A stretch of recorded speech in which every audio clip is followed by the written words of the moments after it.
The anime begins in a small town, where we see how humans despise beast people. Then we meet our protagonist named Banaza. He is responsible for managing the merchandise, but unlike many people, he does not discriminate against other species. He tells the cargo manager that everything is ready, even though he might add more goods later, and he gives some money to the workers so they can go eat.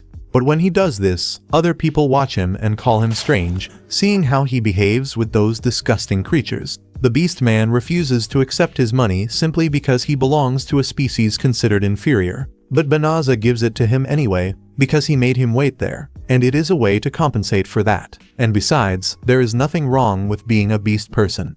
At that moment his partner Queen appears. She tells the beast man to accept the money quickly because Banaza does not accept no as an answer. In that case he accepts and tells the rest of his team to thank Banaza because everyone will eat. Even so, the other people continue calling him a beast and saying that Banaza is a hypocrite. But he does not care at all because they simply cannot accept what they truly are. Queen thinks the same way, but in the capital many people think the opposite. At that moment Banaza is startled when he sees his body begin to shine and he disappears out of nowhere. And we discover that he was chosen as a hero candidate and is summon number 198. He wonders where he is, and a priest receives him in the magical kingdom of Clyrod. Banaza is very confused and explains that he is only a merchant and does not know what he means by hero candidate. However, the priest ignores him and explains that he is there to help them in their battle. It is against the demon army. According to their ancient traditions, they summon people to fight the army for them, so they examine their abilities with a crystal ball.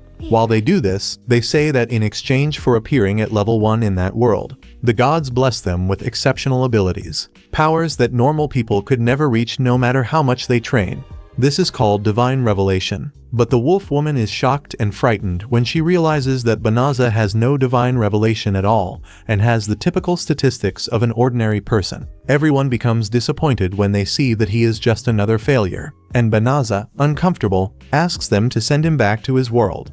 However, everyone is surprised when right beside him they had summoned a hero with powers worthy of a legendary hero. Our hero has only level 1, while his companion has everything maximized in all his statistics. Everyone becomes very happy, while Banaza is completely ignored. After that they rename the blonde boy as the savior hero, while Banaza stays in a corner and feels frustrated because no one listens to him, and they do not even dare to send him back to his world. He observes the environment more carefully and thinks that he truly must be in another world, since he had never heard the name Clyrod, but that he must do everything possible to return home. Then the guards put him in a cart and treat him extremely badly, as if he were some kind of disposable trash, and we see that they did not return him to his world because the portal where he was summoned is already closed and cannot be opened again, but as compensation they will send him to a special place so he can live peacefully. It is the forest called Levsa. This forest lies to the north of the kingdom, but he is forbidden to speak about this mistake to anyone. Banaza tries to talk to a beast man who is taking him to that forest, but he refuses because he has orders not to speak with Banaza. Yet Banaza keeps insisting because he wants to know more about that world. He asks whether the man is a slave serving the king, since in his world that is the relationship between humans and demi-humans. The lizard man answers that he comes from a horrible world, because in this world it does not matter what your race is. Everyone is treated the same way. Banaza apologizes and again asks him about that Levsa forest. The lizard man ends the conversation and shuts the window right in his face so he will stop insisting. But Banaza does not give up. He wants to obtain information and thinks that perhaps that world is not so bad. Even with all that about a demon king and everything else, several days pass, and after 20 days of travel, Banaza is left right in front of the forest. The demi-human gives him a magical bag belonging to the king and explains that inside there should be enough money and food for him to live peacefully for a while. After that he says goodbye, but before leaving he advises him to leave that place if he does not want to die. Banaza even liked the recommendation, but where could he go, since he has no idea where he is? When he looks at what is inside the bag, he notices that it contains construction magic for a house, clothes, food, weapons, and agricultural tools, in addition to having enough money. And he takes out a sword while preparing himself and notices that just like in his world, there are also some slimes, although in his world they are not so bad, and he even doubts whether they really attack. but he doubted incorrectly because they begin to jump on top of him. Fortunately, he manages to defeat them, but his weapon breaks in a single strike. After killing the slime, Banaza levels up. Even though he only gained a single level, all his statistics skyrocket to the limit. He has no idea what that infinity symbol means, but he understands that he possesses some very good ability. Now he is able to activate the voice guide. And after activating it, she informs him that now he can use new abilities, and suddenly several spell windows open, and all of this happened because he killed a slime. Suddenly a window says that his magic bag was enchanted with location, monster attraction, and forced recovery. So Banaza understands why the slimes attacked him. It was a trap from that foolish king who wants him to die once and for all. But the voice guide asks if he wishes to eliminate the spells from his bag. He becomes surprised when he discovers that he can remove them and takes them out easily while wondering what that king wants, and decides that it is better not to worry about that now. The first thing he must do is obtain a safe place. But when he tries to enter the forest, the voice warns him that the forest has a high concentration of malicium that causes great damage to humans and is dispersed by demons, and asks whether he wishes to purify it. Our hero agrees to purify it since he will live in that place, and when he uses it, he consumes 1/3 of his magic. Incredibly, he purifies the entire cursed forest, and after doing that he greatly increases his level and several windows begin to open. Meanwhile, in the kingdom, the king's daughter says that he is very cruel. The hero candidate cannot return to his world because of him, and instead of helping him he expelled him to the forest of Dilivsa, and they say that the demon army is there. But the king replies that he is only a waste of a human and the best thing is for him to die soon in that place. Then the priest tells him that it was confirmed that someone used purification magic, the highest level sacred magic. The king believes that it was certainly the blonde hero, and that he must already be destroying the army of darkness. He did not expect that he would obtain that magic so soon, but assumes that he has unique talent and that he made an excellent choice. But the priest reveals that in reality that is not the place where the hero is, but in a forest far to the north. Meanwhile, Banaza has reached level 367, and has no idea how because he did not defeat any monster. He thinks that perhaps in that world one levels up simply by using magic, and notices that the symbol still remains there. He removes the level notifications so as not to become confused, and asks the voice how much mana he still has, realizing that he recovered very quickly. Therefore he thinks that he has reduced magical capacity, but has no idea that he is a god. He wants to enter the forest, but still does not know whether his magic purified it completely. But since he is forbidden to live in the city, he has no other option. However, the guide recommends using shapeshifting, and in this way no one will know who he is and everything should be fine, and in addition he can still choose his gender. Therefore he transforms into a very attractive woman with a well-developed body. But afterward he becomes more serious and chooses a more convenient form. In this manner he can enter the city and no one will know that he is Banaza. Furthermore, he possesses a teleportation spell, appearing in the capital in an instant. He says that in his former world only the best use that spell and tries to use his magic to teleport to his own world. But obviously that does not work. He wants to earn good money to live well, and then goes to the city to register in a guild. But it is difficult to register when no one knows him. The guide gives him the address to go to the Adventurers Guild, and when he arrives the receptionist gives him all the necessary information. The higher the ranking, the better the reward. In addition, being registered, he can receive funds from the reserve in compensations. He thinks that the guilds are the same as those in his world and registers with the name Fleo, the name of his dog in his former world. It was the first name he thought of because he was caught by surprise. The receptionist hands him his identification, and after that he goes in search of a mission on the notice board, even doubting that he will earn a good amount of money with that level. Then he hears a little girl asking for help to escort her to the forest of Dilivsa. She is desperately looking for a bodyguard, but no one accepts her request. First, because it is very dangerous, and second, because she does not have enough money to pay. They recommend that she wait for the army to eliminate the monsters in that place. But she asks worriedly when that will happen because her family lives very close to there and she wants to help them. However, they push her out of the way and Banaza approaches and offers to accompany her. While the girl is impressed by his beauty, she says that she does not have much money. But Banaza replies that it is not a problem. He has also been in that forest before, and they will arrive very quickly using his teleportation magic, which leaves everyone in the guild unable to believe it. They cannot believe that this boy is capable of using that magic and think that it is completely a lie. while he becomes surprised when he discovers that teleportation is not a beginner spell. At that moment Ballyrosa appears, a royal knight who orders him to stay away from the girl. He says that he will use teleportation magic, but it does not seem that he can use such an advanced spell. She asks what he is planning, while another strange girl says that he certainly wants to kidnap, enslave, and trade humans. A group of girls asks what he is doing, while he, frightened, had no idea that he could attract so many women at the same time in his life. He tries to clarify the doubts, informing them that his name is Fleo, and that he is an adventurer, and that if they distrust him so much they can accompany them. The girls become surprised and go to a beacon where no one can see them,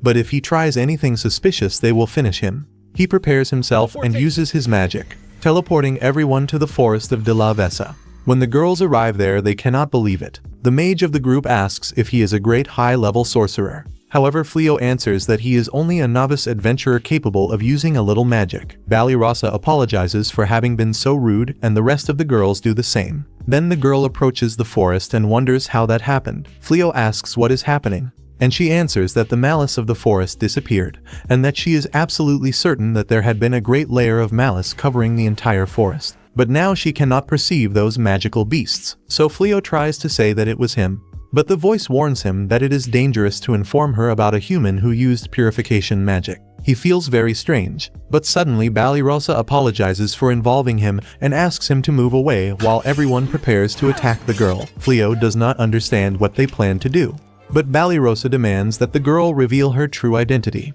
The guild had warned that a suspicious girl was asking for help to travel and the direction was that dangerous forest, which indicates that she is very suspicious because the demon army is in that forest. Fleo observes them worriedly and sees that the girl is completely on the defensive. But even so she does not care and reveals her true intentions. She shows her true form, transforming into a giant wolf that looks more like a demon and introducing herself as Fenrir, the sister of Fenrir of the Four Infernals, and she wants to devour all of them. Her brother ordered her to observe the enemy and search for food. Therefore now they will die. She begins to contaminate the air with her malice, leaving the girls on the defensive. They did not expect to encounter a demon related to the Four Infernals. Fenrir realizes that the malice does not affect Fleo, but prepares to kill the girls before eliminating him. However, our hero manages to dodge her attack. He cannot flee because he needs to protect the girls and uses his teleportation spell to send them to the city of Clyrold and manages to save them in a short time. Fenrir asks why he decided to stay and whether he wants to become her food. However, Fleo thinks that he does not know why they chose him, but refuses to die without doing anything and prepares to launch against her all the spells he obtained. Fleo dodges her attack and then counterattacks with a wall of stone to finally use his gravity magic, leaving her incapable of doing anything. Unable to move, the system recommends that Fleo use his subjugation magic. This makes him remember his former world, but he refuses because he does not want to do to her the same thing that people in his former world did to magical beasts. Fenrir tries to use her magic to free herself from the gravity, but no matter how much she tries she cannot. The system continues insisting and recommending that he subjugate her, but Fleo continues refusing. Then Fenrir runs out of magic and surrenders, asking him to kill her once and for all. However, Fleo makes it clear that his intention is not to finish her, and furthermore he does not like fighting. Therefore he frees her from the gravity, which leaves Fenrir unable to understand why he did that. She is a demon who fights against humans, so it makes no sense at all to leave her alive. But Fleo replies that he does not care about her race. He does not want to kill anyone who has surrendered. Fenrir is surprised to hear this and undoes her transformation, revealing her somewhat peculiar appearance. He turns away when he sees her with few clothes and quickly covers her. He asks her to promise that she will no longer fight against humans, and that if she does this he will let her go wherever she wants. Then he remembers that in his magical bag there are some clothes, while she looks for something to wear she ends up falling asleep because of her lack of magic. A short time later Fleo observes the amount of magic she possesses and wonders why demons have such powerful magic. Fenrir wakes up in the cabin. She could do nothing, even being resistant to magic. She had always thought that humans were a fragile race, and when she leaves the cabin she asks if he used healing magic while she was unconscious. Fleo says yes, and it seems that it worked very well. Fenrir comments that anyone in his place would have killed and sealed her. So now she swears that she will no longer fight against humans, and because of the immense power he possesses she will begin to consider him her master and dedicate her life to repaying that debt. Fleo says that it is not necessary, but she insists and begins calling him master. She will do everything he asks. She only asks that he let her stay by his side. But Fleo refuses because he does not want her to be his slave. Fenrir pleads gently and begins to cry to convince him. But he continues refusing. Then Fenrir uses an excellent tactic. If you abandon me, I will kill myself. And Fleo has no options, accepting so that she will not kill herself. Some time later he confesses that he is not from that world and reveals that he was summoned as a hero candidate. But when they saw that he was useless, they got rid of him and abandoned him in that forest. He shows his true appearance and says that he changed out of fear that the royal people would persecute him. He did not know where to go nor what to do with his life. So if she insists on following him, very difficult times will come. Clearly he does not know the power he has. She does not care and tells him that wolves have a rule, and that rule is to live for those they recognize as their master. No matter who they are or where they come from, she will be loyal to him for the rest of her life, and for that reason asks him to let her stay by his side and throws herself onto him when he accepts. On the other hand, in the royal castle, the king asks the hero what happened with the attack, since the hero allowed the squad that should attack the Dark Lord to be annihilated. Then the ridiculous hero replies that the soldiers were all useless, saying that they became afraid and broke formation when they saw a simple magical beast, and when he realized they had already finished everyone, and he did everything possible to save them, so the king should thank him for bringing the remaining soldiers. Therefore the king asks if the fault was entirely the soldiers, and the hero answers that yes. When he withdraws, the king asks one of his soldiers to tell him everything, and he reveals that in reality the hero spent the entire time in the rear when he should have been on the front line, and he only kept shouting at everyone while blaming them, and many of the soldiers are very dissatisfied with him. The hero is very frustrated because he trained for an entire month and still his abilities do not improve. In his current state, he can only face humans or mediocre magical beasts. He is truly very weak. Then one of his servants calls him by name, and he becomes happy with her company and takes her to spend the royal money. The next day we see Fleo and Fenrir in the city center. He comments that he needs to register in the Adventurers Guild because he needs to earn some money. A merchant approaches Fenrir as if she were a lady, and she feels somewhat different. Fleo tells her that perhaps people think the two are married, and that is why he called her that. Then she becomes very embarrassed, while Fleo comments that this actually would not be bad, since that way it would be much easier to travel without raising suspicion. But only if she wants. Therefore Fenrir accepts without hesitation and says that it is an honor to have such a powerful husband. Fleo tells her that it will only be pretend. If he were her, he would not lose that opportunity. And she already begins calling him dear. The two enter the Adventurers Guild. She comments that humans use very interesting things to store information. Fleo shows that he also possesses one. She then says that they will play later and becomes shy because she remembered a ritual of her race. It is a marriage ritual. The couple must eat the bones of the prey they hunt. This symbolizes union, but Fleo hopes that this crazy woman will not make him eat bones. The receptionist asks her name. She says her real name out loud, but Fleo intervenes saying that her name is Rise. After that she apologizes for almost ruining everything. But he replies that she does not need to worry, and with that appearance he doubts that she would be recognized. From now on she must get used to living as if she were human. While they are talking, the receptionist makes an emergency announcement. She warns all the adventurers that a group of psychopathic bears has been spotted in the north and is heading toward the city. Many people become frightened because according to the rumors these beasts are responsible for fighting against the hero's army. The receptionist announces that there is no ranking limit, so anyone can participate. To encourage them even more, the reward for each bear will be multiplied by 10. Fleo feels that it is a very profitable order, but he thinks that he should not get involved. But Rise says that this mission would be a very simple job for him. Yet Fleo doubts his abilities. Therefore she says that in that case she will take the mission alone, and thus she is stronger than he thinks, because she can deal with those beasts, and he managed to deal with her. They teleport to the outskirts of where the psychopathic bears were spotted. Fleo observes that they are right beside his house that the guild offered to him. Rise prepares to go finish off the bears, and Fleo decides to accompany her because he will not let her fight alone. She tells him that together they are very strong, and that her master would even be capable of defeating the Demon King. At that moment they hear some screams and head toward them, realizing that they are the same warriors from before. Rise recommends leaving them there because they are very weak, but Fleo intervenes when they are about to kill the girl, and with a single lightning strike he leaves all the great bears completely charred, while Rise finishes the last one. The girls become surprised when they see him and thank him for saving them again. and confess that they were worried about what could have happened to him, even believing that he would easily survive against a monster of that level, which leaves Rise very offended. Balirasa asks who the girl is, and Fleo answers that she is his travel companion, just to avoid suspicions, which makes Rise very sad because he did not say that she is his wife. At that moment an even larger psychopathic bear appears, but Rise manages to knock the bear down only with her gaze. But in truth he is not fallen, he has merely surrendered. They know that they cannot leave him free. Rise recommends that he become subordinate to them, but Fleo corrects her by saying that he will be their pet, which leaves the girls unable to believe it as they see how easily they tamed the psychopathic bear. Rise says that these beasts are very ferocious and that taming one of them will be recorded among their achievements. Fleo thinks it is a great idea because at least it will prevent him from attacking other people, so he uses his restraint magic, and in order not to cause panic among people he changes the form of the bear, transforming him into a unicorn mixed with a rabbit, which we can call a rabbicorn or a unicabbit. Never mind, I will just call it a rabbit. After that, Balirasa approaches him, asks for a favor, and inside the house she thanks him again for saving them. So they take the opportunity to introduce themselves again.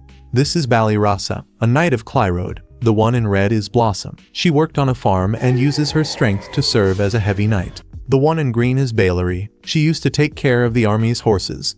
The one in purple is Belano, who is a sorceress. Before anything else, Balirasa apologizes because she is going to ask something very bold, and asks him to become their leader. She says that as he must have heard, the psychopathic bears wiped out the hero's soldiers, and he refused to fight, because according to him he did not intend to face the demon lord until he obtained trustworthy soldiers, so he reordered that they should grow stronger to reach the same level as those beasts, but as he can see, they were not even capable of defeating a single one of them. Fleo thinks that they do not even know how magic works. At that moment Rise becomes very furious, because they had the audacity to ask that of her man. Fleo, to calm her, apologizes to the girls and reveals that although before he said that she was his travel companion, in truth she is his wife, which makes her calmer. He apologizes to the girls because he cannot accept, since he only wants to live in peace beside his wife, and the girls understand that they do not want to be disturbed. Rise is now much calmer. I believe that it is because she marked her territory, so she says that this seems like a good idea. According to her, he should lead those girls, because she is his wife and knows better than anyone how strong he is.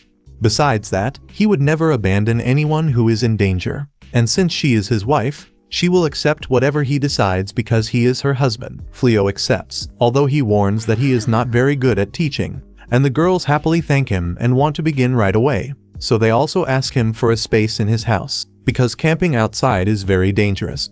Rise thinks it is a great idea, since that house has several rooms, and if necessary the two of them can share the bed. Meanwhile, in a very dark place, Ulaminas informs the demon lord that the Fenrir unit, which was in the forest of Delivesa, was annihilated by purification magic. But it was not the work of the mages of Clyrode, but of a single man, so he asks what they should do. Then the Lord replies that if there is a man with magic capable of eliminating demons, they must find him and capture him, no matter what happens. The next day, Fleo wakes up under Rise's gaze. She was watching him while he slept, and he becomes startled, asking what she is doing in his room. She answers something very obvious. The two are married, and it is normal that she is together with him. Fleo remembers the previous night, when she called him to lie beside her, offering her body and her soul. But Fleo, like a complete idiot, refuses, leaving her very sad, wondering if he is beginning to hate her. Fleo says that it is not that, he just likes to go step by step to prepare his feelings.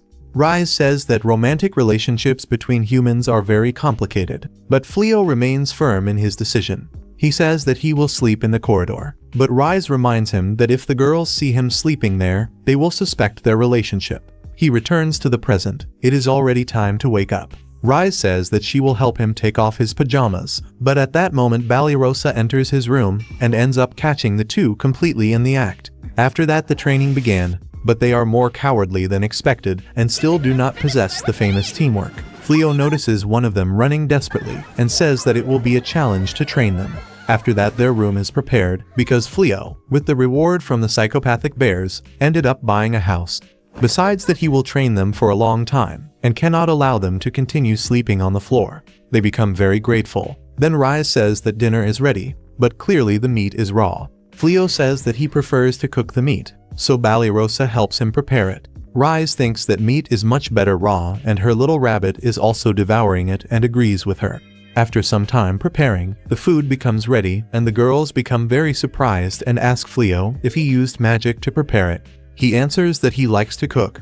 Besides that, Ballyrosa helped a lot. She says that her cooking skills are far greater than with the sword and confesses that in her house, the only truly noble thing they possess is the surname, because they did not have money to hire cooks. Therefore, she had to learn to prepare her own food. Everyone begins to eat, but Rise complains that vegetables are only for low-class insects, and that a true beast only eats meat. But since it was Fleo who prepared the food, she will try it. And when she tastes it, she becomes enchanted. Fleo recommends that she try the meat, and when she tastes it, she becomes surprised, because she did not expect that merely applying heat would change the flavor so much. Fleo mentions that the meat was prepared by Ballyrosa, and she asks if it was well done. But Rise, embarrassed, answers that it was very good, and that next time she herself will cook. After some time they take a group of boars to sell them at the guild, but they end up becoming very famous, because all the adventurers wonder how they can hunt so much. While everyone watches, Rise asks Fleo if she can take a walk around the city while they cut the meat. He answers that yes and asks if he can accompany her, but she refuses because it concerns personal matters. Suddenly, Lilith arrives and asks to speak with Fleo for a moment. The two go to the office. Meanwhile, we see that Rise is interested in learning to cook. Lilith, on the other hand, tells Fleo that the guild and the entire city are commenting on his great achievements and warns him that he received a request to place his strength at the disposal of the hero, and that the king himself said that he would appoint him as an honorary knight if he accepted, and mentions that he had never seen two people defeat so many rank a magical monster. Personally, Lilith did not want to let him leave the guild, but with the amount of talent he possesses he can save the world, and an opportunity like that does not appear twice. Fleo thinks for a while, remembering that he will have to fight demons, but answers that he is not interested in the offer, and upon leaving the guild he encounters Rise. She is completely dirty. Therefore worried, he asks if she fought some kind of magical monster, but she answers that it was nothing serious, remembering that the kitchen was a great challenge for her. Every tomato she picked exploded, and she did not know how to measure salt, besides having burned the pan and the entire building. But she is determined to learn to cook in order to win the love of her beloved Fleo. On the other hand, the blonde little hero is enjoying life, and his partner tells him that at the Adventurers Guild she heard about a warrior who is killing many high-level magical monsters, and with his help the hero could return to the battle against the Demon King. The hero replies that if that is the case, then they should bring him immediately to put him to work as his right hand. 1 month later, a carriage from the castle arrives at Fleo's house, but he continues refusing that request. Rise comments that they do not give up, and in that month there have already been several attempts to recruit him. She says that she will begin to threaten them so that they stop bothering, but Fleo calms her, saying that they are only doing their job. Then he comments that he needs to go see the girls' training. What was supposed to be combat training ended up turning into agriculture. Even the little rabbit, is also helping. Fleo thinks that he is more committed to the field than to his own training with the sword. Meanwhile, Rise tries to convince the archer to shoot animals, but she refuses because she does not want to attack such adorable creatures. Meanwhile, Fleo gives Bilan a magical ring. It serves to increase her magical capacity, and he asks her to try it to see how it works. When he leaves, she tries to put the ring on her ring finger, but Rise scolds her because that is the marriage finger. Meanwhile, Ballyrosa is attacked by a very strange creature and asks our hero for help. But Rise kills the creature easily and tells her to stop pretending to be innocent, because she should be able to defeat rank C magical monsters easily. And she says that Ballyrosa is trying to steal her husband. But at that moment they hear a noise in the bushes and we see that Ulimanas is there. At dinner, Rise impresses everyone with the banquet she prepared and reveals that she had been practicing cooking lessons. And those lessons happened every time Fleo went to the guild. At first, she thought she could do everything with magic, but after much effort she succeeded, and now she likes this more than the sword. Besides having prepared a special curry to win Fleo's heart, and that recommendation came from her teacher. Meanwhile, outside, Ulimanas realizes that it is Ferris and wonders what she is doing surrounded by humans, but suddenly Rise appears right behind her and asks what she is doing and makes Ulimanas enter the house to ask again. since she doubts that an assistant so close to the Demon King would have come only to visit. Fleo becomes surprised upon discovering who she is, and Ulimenes, nervous, answers that she was only investigating the area and reveals that she now lives in that place and that she got married, which leaves Ulimenes surprised because she thinks she looks like another person. Nothing compared to when she was in the army. What intrigues her most is the human at her side, since he is very calm, despite being beside two demons, and not even with her appraisal magic can she see his level. Although she can see the Demon King's level, she comments that the place has changed a lot, since she did not see any magical monsters nearby. Then Fleo reveals that this must be because of his purification, leaving Ulimenes unable to believe it, who quickly tells Rise that this man is the cause of her brother's death. His name is Fenrir, and there has been no more news about him after the purification of the forest, so Rise tells her to be quiet. Fleo becomes worried and asks if she knew that. Then she answers that only a few humans know how to use purification magic, so she assumed that it could have been him, and that her brother was a powerful warrior and would certainly hate to see her cry over his death. Besides that he was one of the 4 infernals, but he died by his own fault, merely for being incompetent. Rise tells her that she decided to marry Fleo. She fell in love with his power and with the love that he feels for her, and nothing will change what she feels for him. At that moment the girls end up hearing everything, apologizing for being gossipers, saying that they did not expect that Rise was the famous Fenrir. Ulimenes realizes that Fleo is a threat to the Demon King's army, and now that Fenrir is on his side, she has also become an enemy. And then she challenges Fleo to face her, in order to test the power that made Fenrir fall in love. But he replies that he honestly does not think he has any talent. Ulimenes believes that she can get rid of everyone in that place, but Fenrir intervenes and says that it is only an excuse to attack him. Even so, Fleo accepts it. He is authorized to use magic, and the duel will end when one of the two gives up. Then Ulimenes immediately leaps to attack him, using a double spell to finish both of them. However, Fleo frees himself easily from her magic, and then uses crucifixion magic to capture her, and upon realizing that she cannot do anything, she ends up surrendering.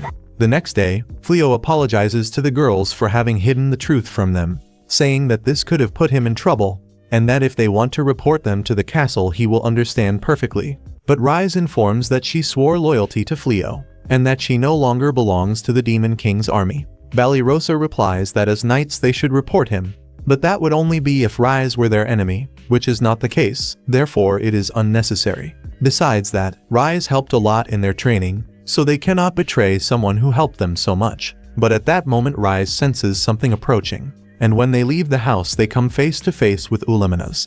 She is approaching with a large group of elite dragons, warning that she will let them live if they join the Demon King's army. Fleo becomes very excited to see real dragons. In his world they also existed, but he had never seen one, only negotiating dragon scales. Ulimenes feels indignant at being ignored, and then begins the attack. But Fleo uses the sacred magic Heavenly Hammer and instantly annihilates all the dragons. In fact, a tiny bit remained that fled in desperation. Blossom realizes that he threw the hammer and gained the title of Dragon Slayer. He encourages her to throw her hoe as well, and when she does that he enhances the hoe with piercing and sanctification, breaking the neck of one of the dragons and granting her the title of Dragon Slayer. Upon doing this all the girls also want to do it, but he apologizes saying that the dragons are already very far away. Meanwhile, we see the Demon King observing everything that happened, never having imagined that a simple adventurer, who did not even become a hero, could use a type of magic of that level, and then prepares to take the next step.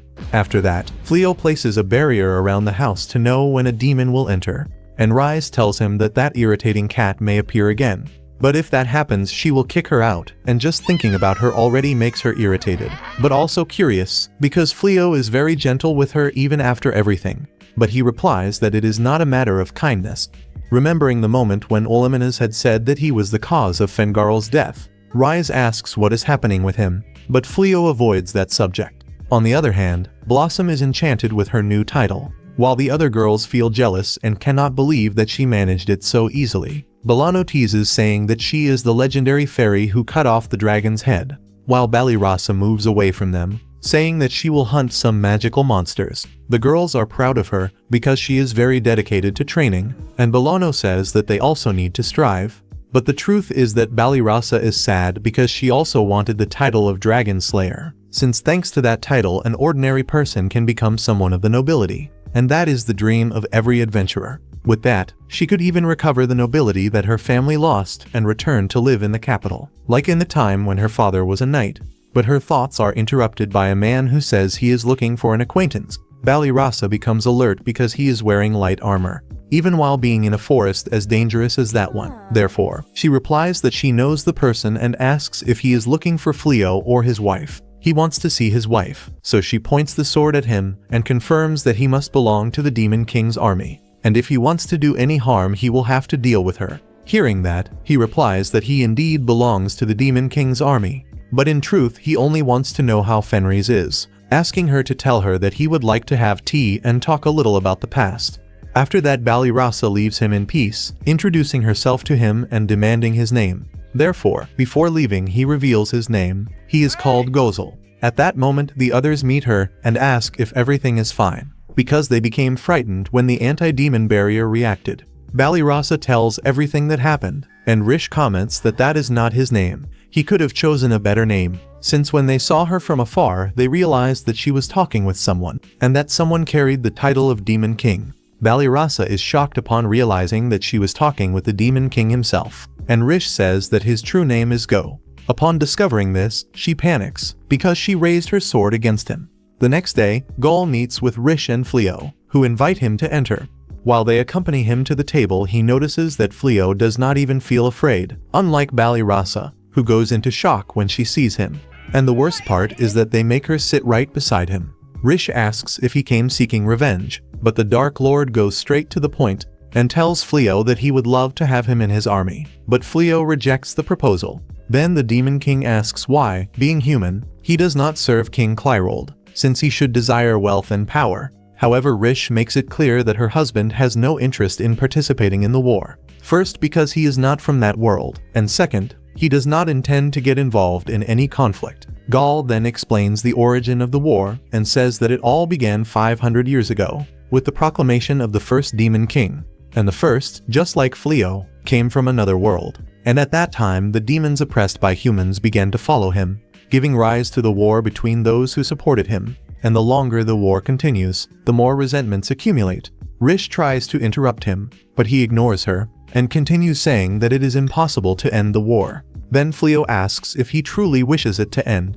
Gaul answers that his thinking has changed a lot. 12 generations of demon kings have already passed. Therefore he has no interest in dominating the world. But as the Demon Lord cannot allow a man so powerful to fall into the hands of humans, he therefore recommends again that Fleo accept his proposal. But Fleo continues refusing, since he does not intend to take a position on either side. Gaul keeps pressing, while Balirasa faints from so much fear, and the other girls observe while hidden. Even so, Fleo remains calm. Therefore the Demon King laughs and says that he is a very stubborn person, but that he does not think of giving up trying to recruit him. And before leaving he comments how incredible it is that a human remained so calm before him, and that he was not referring to Fleo, but to Balirasa, whom he considers a very interesting woman, although in reality she is completely terrified. The next day she wakes up, remembering that after all the confusion she decided to go to sleep, and when she goes downstairs she apologizes to the girls. But when she reaches the kitchen she freezes again upon seeing the Demon King eating together with the others. Upon seeing her, he greets her and comments that Fairy's food is very delicious, while she asks him to leave as soon as he finishes eating and to stop insisting, since her beloved husband will continue rejecting the proposals. The Demon King simply ignores her and tells Balirasa to join them. But before going to eat she notices that she is in pajamas and goes to change her clothes. But in truth she ends up leaving the house and Gaul was already waiting for her outside, saying that he wants to talk with her. However, she runs away in terror saying that she needs to train. And thus several days pass in which the young woman runs for her life at every opportunity, while the Demon King believes that she is only very dedicated to her work. In the meantime, the soldier observes everything and informs the king that a demon has been visiting the house of the adventurer Fleo, and that, according to the reports of the spies, he would be entering demon territory. Furious, the king orders that soldiers be sent to attack him, believing that Fleo decided to become an ally of the Demon King. But the princess interrupts him and warns that this could only push Fleo even further to the enemy side. The information may not be entirely correct, and she recommends first speaking with him to understand his intentions. The princess proves to be very sensible, but the brutish king orders her to be silent, saying that she is not qualified to govern a nation. At that moment, the hero intervenes and declares that he wants more soldiers, because if that adventurer does not obey, he will be forced to do so. On the other hand, the demon king returns to his fortress and Ulimenes warns him, saying that it is very dangerous to visit the house of that adventurer. But he answers that Fleo is far more tolerant than a certain pathetic king, who always refuses to listen to him, and that having him at his side would be extremely advantageous. Ulimenes comments that she and the others still await orders, but he answers that he is still deciding when to mobilize his troops. He leaves soon afterward, leaving Ulimenes reflecting that many soldiers have already begun to criticize him, only because he has been visiting that adventurer so much, and she wonders if he is truly everything that her lord seeks. At another moment, Rise asks Fleo what he is doing, and he answers that he is thinking about selling equipment made with dragon scales, but wants to continue trying to perfect it so that it will be worthwhile, since he wishes his business to prosper, and that he may live from it. But it is obvious that a sword forged by him could destroy an entire kingdom. Rise questions whether he is sure about his decisions, since if he worked for the hero as the king wishes, he would be earning a great deal of money, and asks if he is avoiding facing the Demon King's army because of her. But Fleo answers that it is not that. He realized that if he were worried about that, since he is a very good person, but Fleo admits that he is not as kind as he seems. He simply prefers to avoid unnecessary fights now that he knows how powerful he is. Rise states that he is indeed kind, a very good person whom she greatly admires, but they are interrupted when the archer warns that the hero is looking for him. Upon meeting him, Fleo notices that he brought a large army, and the hero accuses him of conspiring against the army of the Demon King, offering him a chance to become his subordinate. Otherwise, the hero will accuse him of being a spy, and threatens to kill him right there. The hero imagines that with this, he will manage to intimidate and recruit him, believing that his power would be enough to frighten anyone, dreaming of becoming a legend of that world, simply by defeating the Demon King with Fleo as his subordinate. But Fleo brings him back to reality, stating that he does not intend to join any side, regretting having made many people come there for nothing.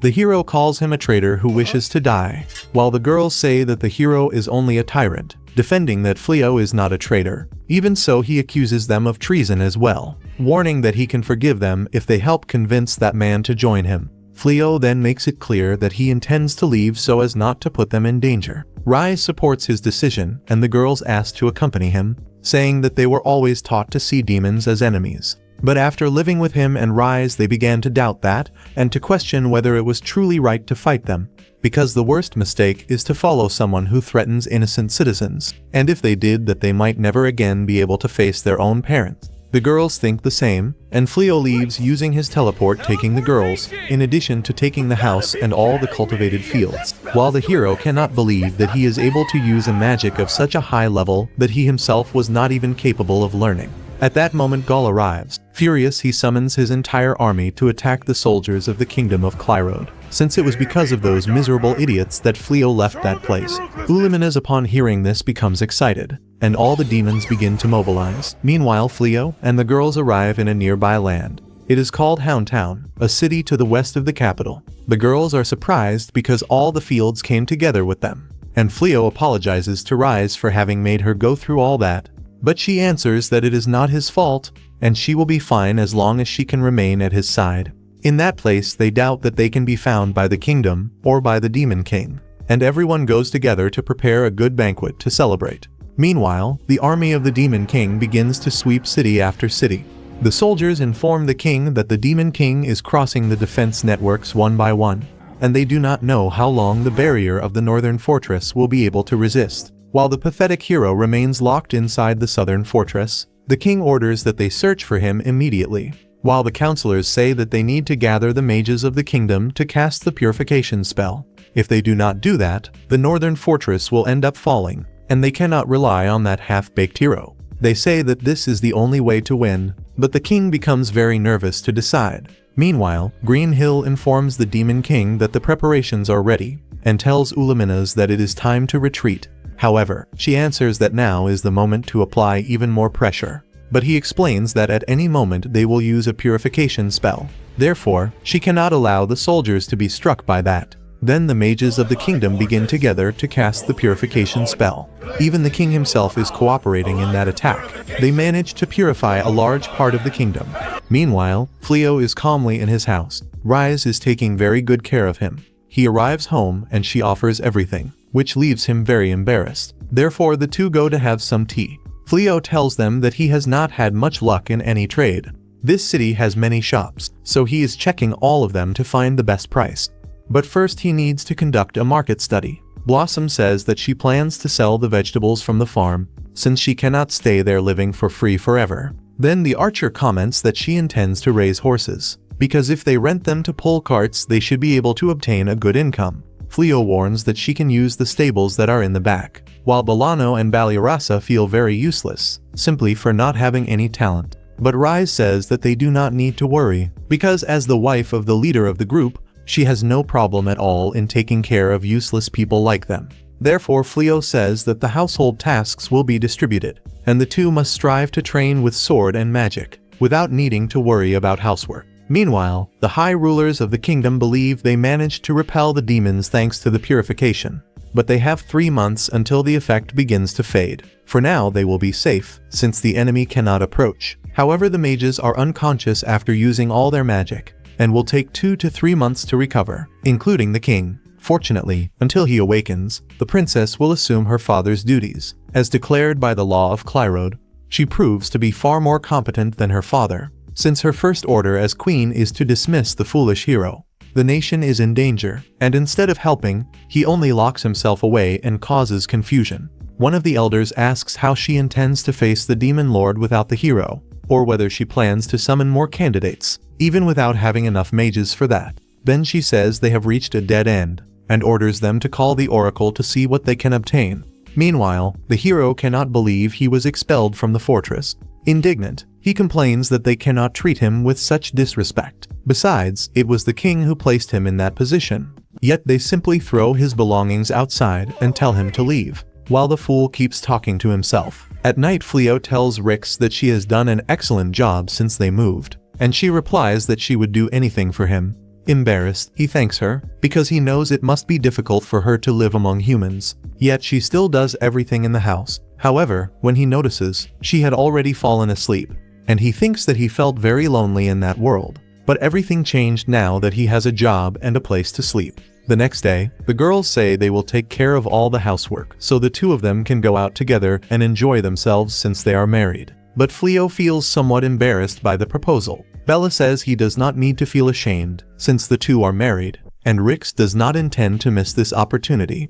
They walk around the city for a while, and after leaving a restaurant she makes it clear that she wants to continue making the most of her time alone with him. So they go to the city market. Fleo asks if there is anything she wants, since she always handles all the household tasks, and he wants to thank her with a gift. Rix becomes very excited because she had never received one before, and while they search for something Fleo ends up choosing a brooch, and when she tries it on he says it looks beautiful. When they arrive home Rix keeps admiring her present, while the girls wonder what is happening to her because she has been very silly since they returned. She simply says that Fleo gave her that brooch and that apparently they enjoyed themselves very much. However, the girls go crazy with envy. At bedtime Rix goes to his bed. Fleo overlooks it since she must be very tired, so he turns away, but she ends up hugging him again, making him unable to fall asleep. Meanwhile, the hero gets rid of some guards and enters the castle vault. He is searching for something that may be useful. His servant calls him hero and asks what he is looking for. So he answers that he wants to obtain something he can use against the demon lord and asks why she keeps calling him hero. She replies that it is because he must refuse to lose that title, and when he regains it, she will be happy and continue serving him. The hero does not plan to live as a commoner in that world, because he is the legendary hero, and it is impossible that that ordinary man possesses a magic he does not have. So he needs more power, and at that moment he hears a voice speaking to him. The nervous hero asks where that voice is, but only he can hear it. The voice says that if he desires power, then he must free it, so he opens a secret passage and is instructed to remove the sword. In return, he will have any wish granted. His servant becomes nervous seeing him talking alone, and he asks if she cannot hear it. She says she hears nothing, and at that moment the voice asks if he is afraid. However, enraged, he grabs the sword and releases a tornado. Then a genie named Aya appears who governs the origin of light and darkness. Meanwhile, the foolish hero only trembles and Aya informs him that he can grant 3 wishes, and the hero with his worst intentions reveals what his wishes are. The next day, the oracle meets with the princess and says he is surprised that a country with so much magic still believes in an oracle. The princess replies that they are going through an extremely critical situation and wants to know how they can save the kingdom. Any clue would already be useful. However, while she speaks with him, a sacrifice necklace appears around her neck. Not only on hers but on all those present. The princess quickly orders the soldiers to capture an intruder who is in the basement. While the others wonder what is happening, the oracle reveals that it is a sacrifice necklace and that there exists a certain genie who places them on his victims. The princess tells everyone that long ago the kingdom of Clyroj asked a genie for help. They wanted to defeat the demon king, but in exchange for his assistance half of the living beings on the continent were sacrificed. After so many sacrifices, the kingdom's mages united and cast a great spell to seal the genie. And that seal is something extremely complex. However, someone managed to break it. Something as difficult as removing a cursed sword from a rock. He also asked a wish from the genie, but has not yet executed it. Otherwise, they would already be without their heads. The worried princess asks the oracle what can be done to escape this situation. Then the oracle uses his ability to inform her that it is necessary to find the true hero, who is already in this world. Everyone believes it must be the adventurer whom the king tried to recruit, and the oracle warns that he is in the west. One of the counselors orders the soldiers to register all the villages and cities in the west, but the princess interrupts them, saying they cannot divide the forces that protect the kingdom and that she herself will go personally. Meanwhile, Fleo shows the merchant a shield that he made, who is impressed to see that it is made with dragon scales, and the man comments that he heard a rumor that a butcher received a large amount of dragon meat and asks if it was Fleo who sold it. Fleo confirms that it was only beginner's luck, so the blacksmith says he plans to buy the shield. In exchange, he asks Fleo to bring more goods of that type to him. Fleo replies that there is no problem, and that from now on he will start bringing all the weapons he manufactures. Fleo also asks who could sell products made with beast hides, since he just moved and is looking for a merchant to sell his goods, and having the help of a shop owner would make him much more at ease. The seller says he would love to buy everything, but that he will help by introducing someone. The girls observe that Fleo has enormous talent for commerce, since he not only sold the shield, but also secured a buyer. Rhys tells Balirasa that Fleo used to be a merchant in his previous world and that he certainly made excellent deals. Balirasa confesses that she feels jealous of her for having him as a husband, but Rhys interrupts her, telling her not to try anything strange. Frightened, Balirasa says she only wanted to find someone like him, but Rhys replies that she already has someone, Gozel, who has fallen deeply in love with her, leaving Balirasa unable to believe or realize that she may like the Demon King.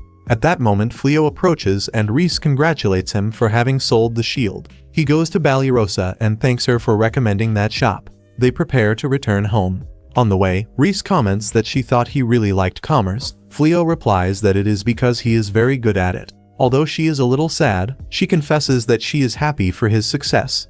But the reason for the sadness is because they spend less time together. So she suggests that they go hunting again, or go out together as they did that day, even if only from time to time. Fleo, to please her, replies that he will do that for her. However, suddenly he receives an alert. It is the system notifying that there is a genie approaching, and she appears behind him introducing herself, revealing that the foolish hero's first wish was to kill Fleo for having humiliated him. Aya prepares to attack him, but Fleo's self-defense magic is activated. Even so, Rhys moves in front of him and ends up receiving an impact. Fleo becomes desperate seeing her injured, and at that moment Balirasa comes running. However, Aya attacks again, but cannot break through Fleo's defenses. She realizes that he can block her normal attacks and tries something different.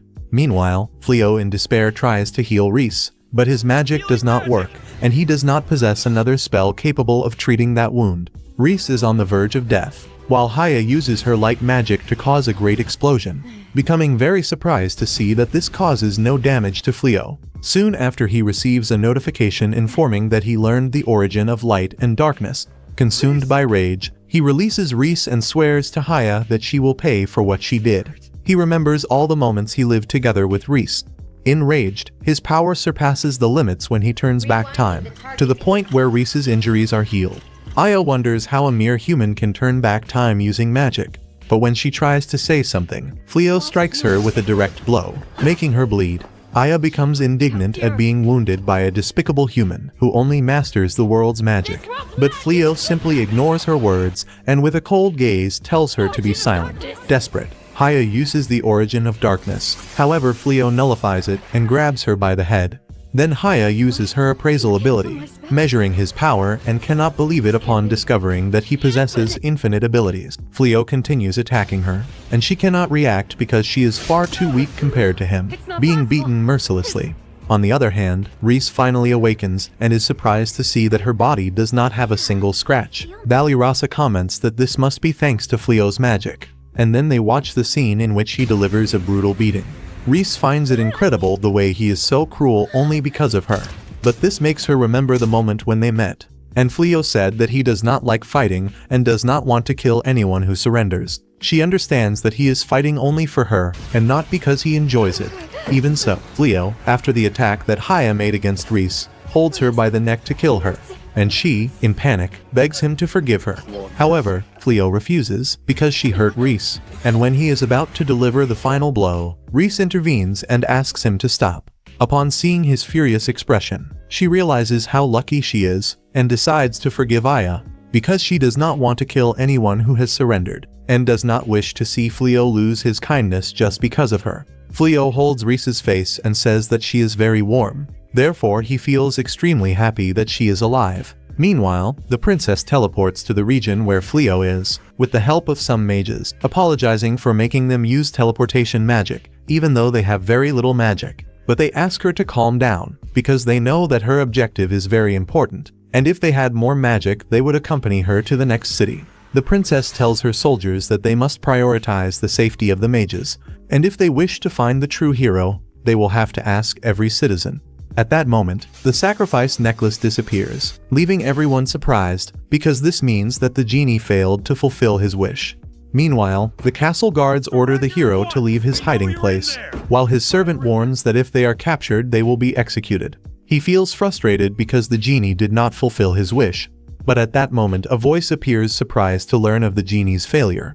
A shadow enters his servant's body and begins to possess her, saying that thanks to the genie's failure, she will finally be able to reach the surface. Her clothing changes and the hero, without understanding anything, asks if she always knew how to use magic.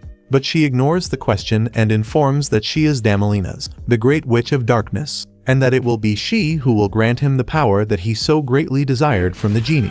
At that instant, a tremor occurs and the hero, transformed into a monster, destroys the castle walls. Damalina laughs and says that he looks much better than with the foolish expression he had before. They begin to rise to the surface, wanting to carry out a divine judgment upon all the foolish nobles who sealed her in the past. As she exits, she notices a teleportation magic circle, but does not intend to let the members of royalty escape, especially those who imprisoned her.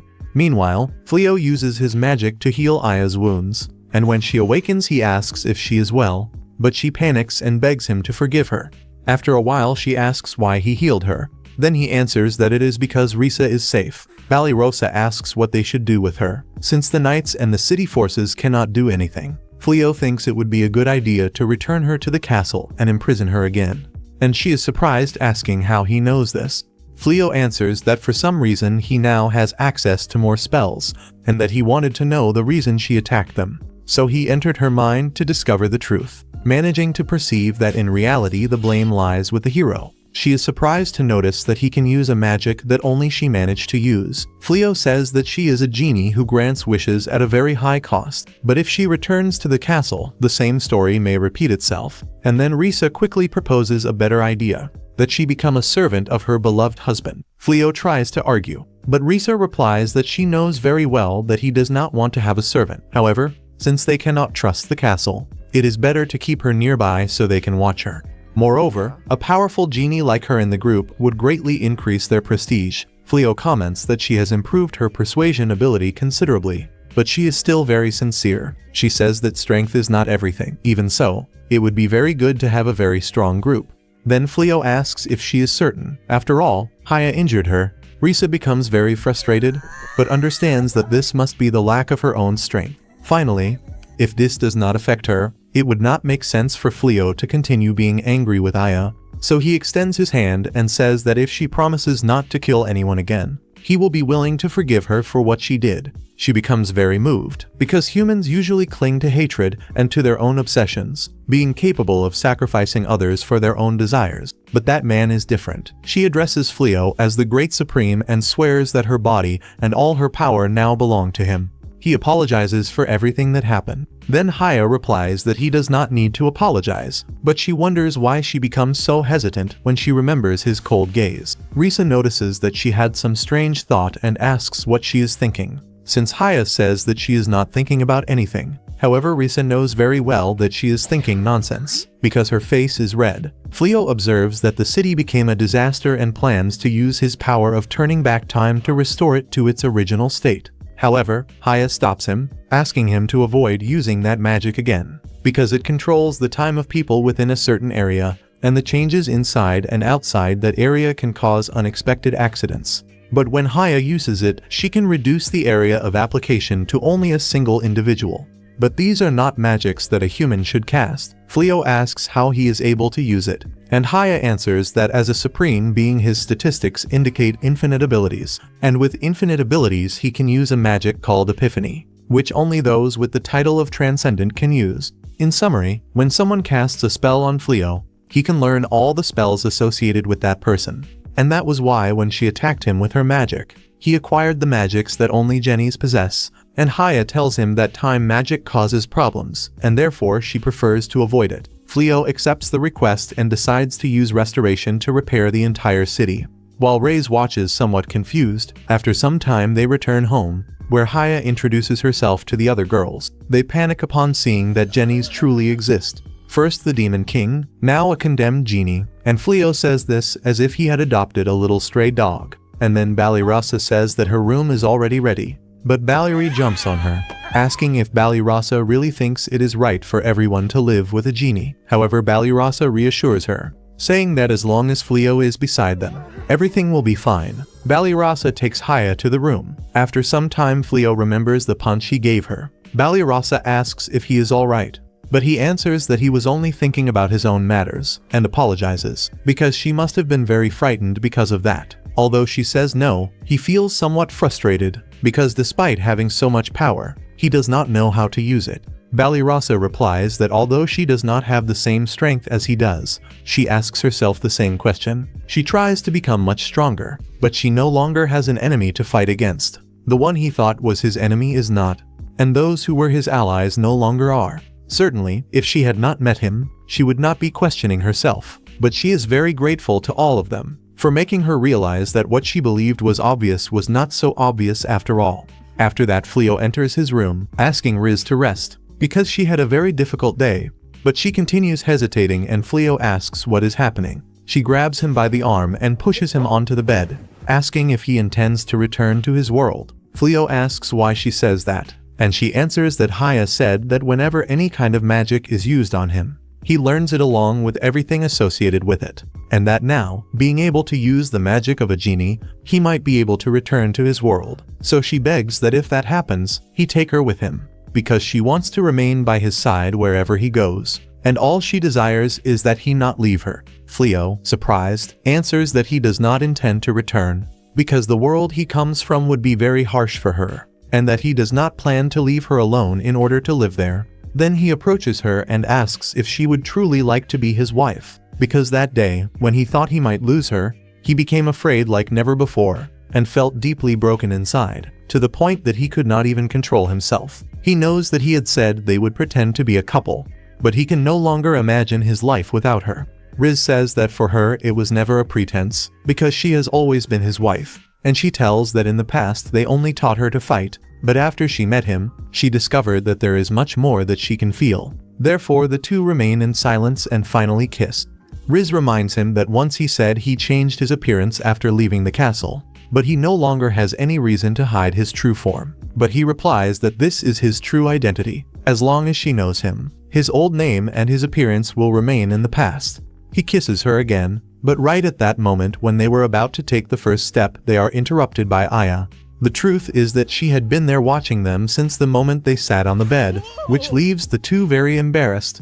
Aya says that this is her duty, and she must watch her beloved supreme being at all times, but he forbids her from spying on them, because invading the privacy of others is something very wrong. But Haya replies that she has nothing to hide, since reproduction is something very natural. While they are making a lot of noise shouting, the girls hear everything. Balirosa covers Bilano's ears so that she does not lose her innocence, even though she says that she is no longer a little girl. Meanwhile, Haya says that she will become invisible so as not to disturb them anymore. That way she will be able to observe them. The next day, the princess of the kingdom searches for Fleo tirelessly, having the task of asking in every establishment. But she has no luck, since no one knows anyone. Even so, she does not intend to give up until she reaches her objective, and thus manage to preserve her kingdom. Meanwhile, Fleo is having an incredible breakfast, prepared by Riz. The night was very long, and for the rest of the girls as well. This time Riz counted on Haya's help in the kitchen, which was of great assistance, since that way they managed to prepare a much larger quantity. Haya insisted on using magic, but Riz could not accept it, because the correct way would be to cook manually for the entire group. In this way, Haya begins to help with all the tasks, leaving the girls worried, since Haya is able to do everything much better than they can. These tasks being practically the only thing they do in that house, and if they have nothing to do they will end up becoming useless. Meanwhile, Fleo is very worried. Haya does not stop calling him Supreme Being at every moment, a title that he clearly does not want. Although for Haya this is intolerable, because someone with his characteristics should be called that forever. She is simply obsessed with him. A little later we see Blossom working hard, afraid that Haya will take her place, and together with the little rabbit they begin to plow the land. Valerie is also worried about her work, since she told Fleo that Haya would use the carriages to charge for trips with her horses. But until now she has only had time to take care of them, which leaves her quite sad. Meanwhile, the horses try to cheer her up and begin to lick her non-stop.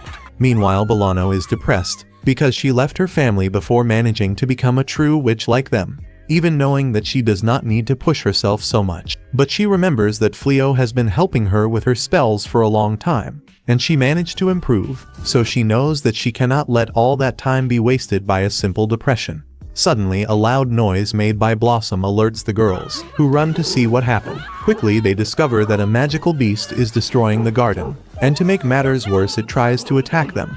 But thanks to Bilano's magic that does not work. Bale Rosa wants to finish the beast as quickly as possible. But Baylor thinks exactly the opposite, and asks the rabbit to return to its previous form to calm the horse, while she with a rope and a shovel manages to climb onto the beast, and thus calm it. The girls become very happy upon seeing that they have a true master in their group. However, Baylor has a doubt, and asks if they can use the lands around the house. Bale Rosa makes it clear that the lands are not theirs, and if they want to use them they must buy them as Fleo did. At that moment Fleo is together with Riz. They are walking very fast, since they are going to see some equipment, and upon arriving his new partner becomes impressed when he sees a breastplate that was made with salamander glass, commenting that it will certainly be very popular among women because of its lightness. In addition, he wants to add a little shine with some gems. One of them catches Fleo's attention, a luminous stone of light, very rare and extremely valuable.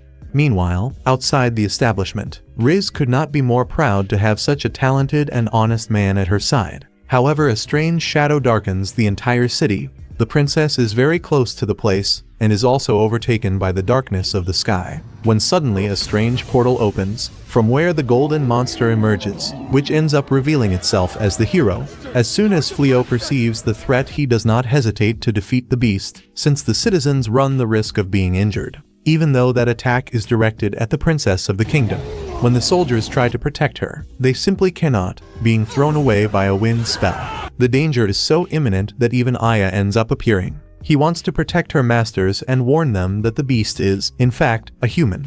In addition, it is very likely that he was transformed by the sorceress, besides having been possessed by her, because she was a dark mage who in the past reached the title of the most powerful mage in the kingdom. However, greed for power led her to use dark magic, which made her very famous, and the hero of that time was forced to put an end to her life due to the threat she represented. Even so, dark magic ensured that both her power and her consciousness remained alive, and the humans of that time were very foolish, because they literally sealed two monsters in the same place. Then Rise realizes that part of the blame lies with Aya, because when she was freed she used her magic to break the seal, and in that way ended up releasing the evil sorceress. Faced with this responsibility, Aya asks permission from the Supreme Being to personally confront the threat before them. Permission that Fleo immediately grants, while he and Rise evacuate the citizens. Back with the princess, she recognized Damelina's and understood that she was after her, since her ancestors were responsible for imprisoning her. I do not judge, because I would also hold a grudge after being sealed for millennia. Therefore Damelina's orders her beast to attack the princess. But thanks to Aya, the attack fails. This leaves Damelina's somewhat disconcerted, not understanding why a genius demon cares so much about a human. Even so, she already launches another powerful spell, which also fails, which already reveals that no power of that world could defeat her. Something that the dark sorceress confirmed, because not even the brute strength of her beast, combined with her dark magic, managed to even make her tremble. But that did not make her give up, because with a malignant spell that comes from beneath the earth, she manages to make her beast become gigantic. After the beast moves forward, something happens. The seal is broken from a distance. Obviously it was Fleo who did it, and this leaves Haya quite embarrassed, since she was unable to fulfill her promise. But at least she asks to finish her enemy once and for all. Damelina's became extremely disconcerted, because a simple human managed to neutralize her spell. In this, we see Haya take advantage of the opportunity to defeat her, which freed the false hero and his servant, and she even swallowed her as if she were a sweet. In this way, she managed to imprison her within her mental world. In this way, she will be able to teach her discipline, and according to Haya, a sorceress can be very useful to the Supreme Being. At that moment, the princess finally manages to locate Fleo, and arrives introducing herself as Elizabeth Clyrode, the heir to the throne. Next, she apologizes for the way her father, and that former hero treated him, someone who clearly never deserved that title. Then she offers it again to Fleo, because according to Elizabeth, he is perfect. However, Fleo does not take long to reject the proposal once more. According to him, the true hero will not hesitate to use his power to help humanity. In addition, he has many more important things to take care of, and only wishes to live in peace at the side of his wife. At dusk, returning home, the rest of the girls wait for Fleo to ask about the possibility of expanding their property, because now Bailery intends to capture beasts and raise them, while Blossom wishes to cultivate new vegetables. But the space is not large enough. Rise thinks that using carriages would not be viable, since those magical horses would never obey a race as fragile as humans. Even so, Fleo trusts that they can manage it, so he commits to speak with the owner of the lands to seek some agreement. But Bailery does not want to spend all of Fleo's money, making it clear that she and her friends intend to pay for all the land. Fleo asks if they are certain, and when doing the calculations he realizes they will not be able to pay. And when the girls see the amount they are surprised by so many zeros together. Fleo understands that this is normal, because thanks to the recent purification the monsters disappeared, which naturally raised the price of the lands. But to prevent his friends from becoming discouraged he promises that he will buy the terrain, with the condition that they take very good care of it, and also contribute with 30% of their monthly earnings, which leaves them extremely happy. After completing the purchase, Fleo remembers that Blossom had mentioned the desire to plant new vegetables, and then proposes cultivating some more difficult ones, since with his magic they could control the temperature of the soil. However, Blossom has her doubts, because the main reason for having her own garden was not to depend on Fleo to survive. At that moment, Haya appears offering help, arguing that as a servant of her master she could assist her without problems, but the offer does not convince her, because in the end she would continue depending on magic, and thus quickly rejects it. Bolano also introduces herself, asking Blossom to give her a chance, because she wanted to see how Haya controlled the climate. Balirasa asks why Bolano is dressed like that. She reveals that she went to visit a school in the city and was hired as a teacher, and that happened thanks to the powerful spells that Fleo taught her with great patience, which made Bolano change her view about magic a little, realizing that it did not serve only to cause chaos, but also for very useful things in everyday life. Insisting once again that Blossom accept Aya's help, Fleo comments that they could do a small test on a part of the land, and if the vegetables did not turn out the way Blossom wanted, Haya would leave her alone. In the end, Blossom ends up giving in and accepts the help. At sunset, with her magical tricks, Haya begins to move her hand over the field, while Fleo thinks that the girls had finally found what they wanted to do. and Riz comments that they were having a lot of fun with their new hobbies. Fleo cannot hold himself back and admits that he had also discovered something new. His dream is to open a shop in that world to display all his armors, an idea that pleased Riz, who assured him that she would do the best promotion among her friends, even though they were all demons, so it would be better if they transformed into humans before appearing to avoid problem. And that moment was perfect for Fleo to place a ring on her as a symbol of commitment. The ring was made with a light gem that would impress anyone, and she became completely enchanted. Meanwhile, we see what happened to the former hero of the kingdom, who together with his servant ended up imprisoned for all his confusions and delusions, while he swears to take revenge and escape from that cell. Next, we see Balirasa. She is wearing a beautiful black dress, but she does not understand why she is wearing it, while Uluminas for some reason was giving her blessings, which leaves Balirasa even more confused, until Go appears and everything becomes stranger. He approaches her saying that this is an incredible day, and he cannot wait for the honeymoon. She realizes that she is in a wedding in the kingdom of darkness. Several demons adored her, wishing her a long life, while Gaul promised to place the world at her feet and accept the marriage. She says that she does not want the world, because she knows that he could conquer it by force. She tries to stop the wedding, but Gaul pulls her to give her a newlywed kiss. Fortunately, everything was nothing more than a horrible nightmare, which leaves her even more stressed, knowing that she would have to endure this not only while awake, but also in her cursed dreams. The next morning, Balirasa and Riz were making muffins, when Riz notices that Balirasa looked a little pale, and she tells her that she had a very bad dream. Riz quickly assumes that she might be in love, because for wolves dreams always reflect real inner feelings, and dreams about marriage usually indicate love, which frightens Balirasa a lot, since she did not want to have anything to do with the Demon King.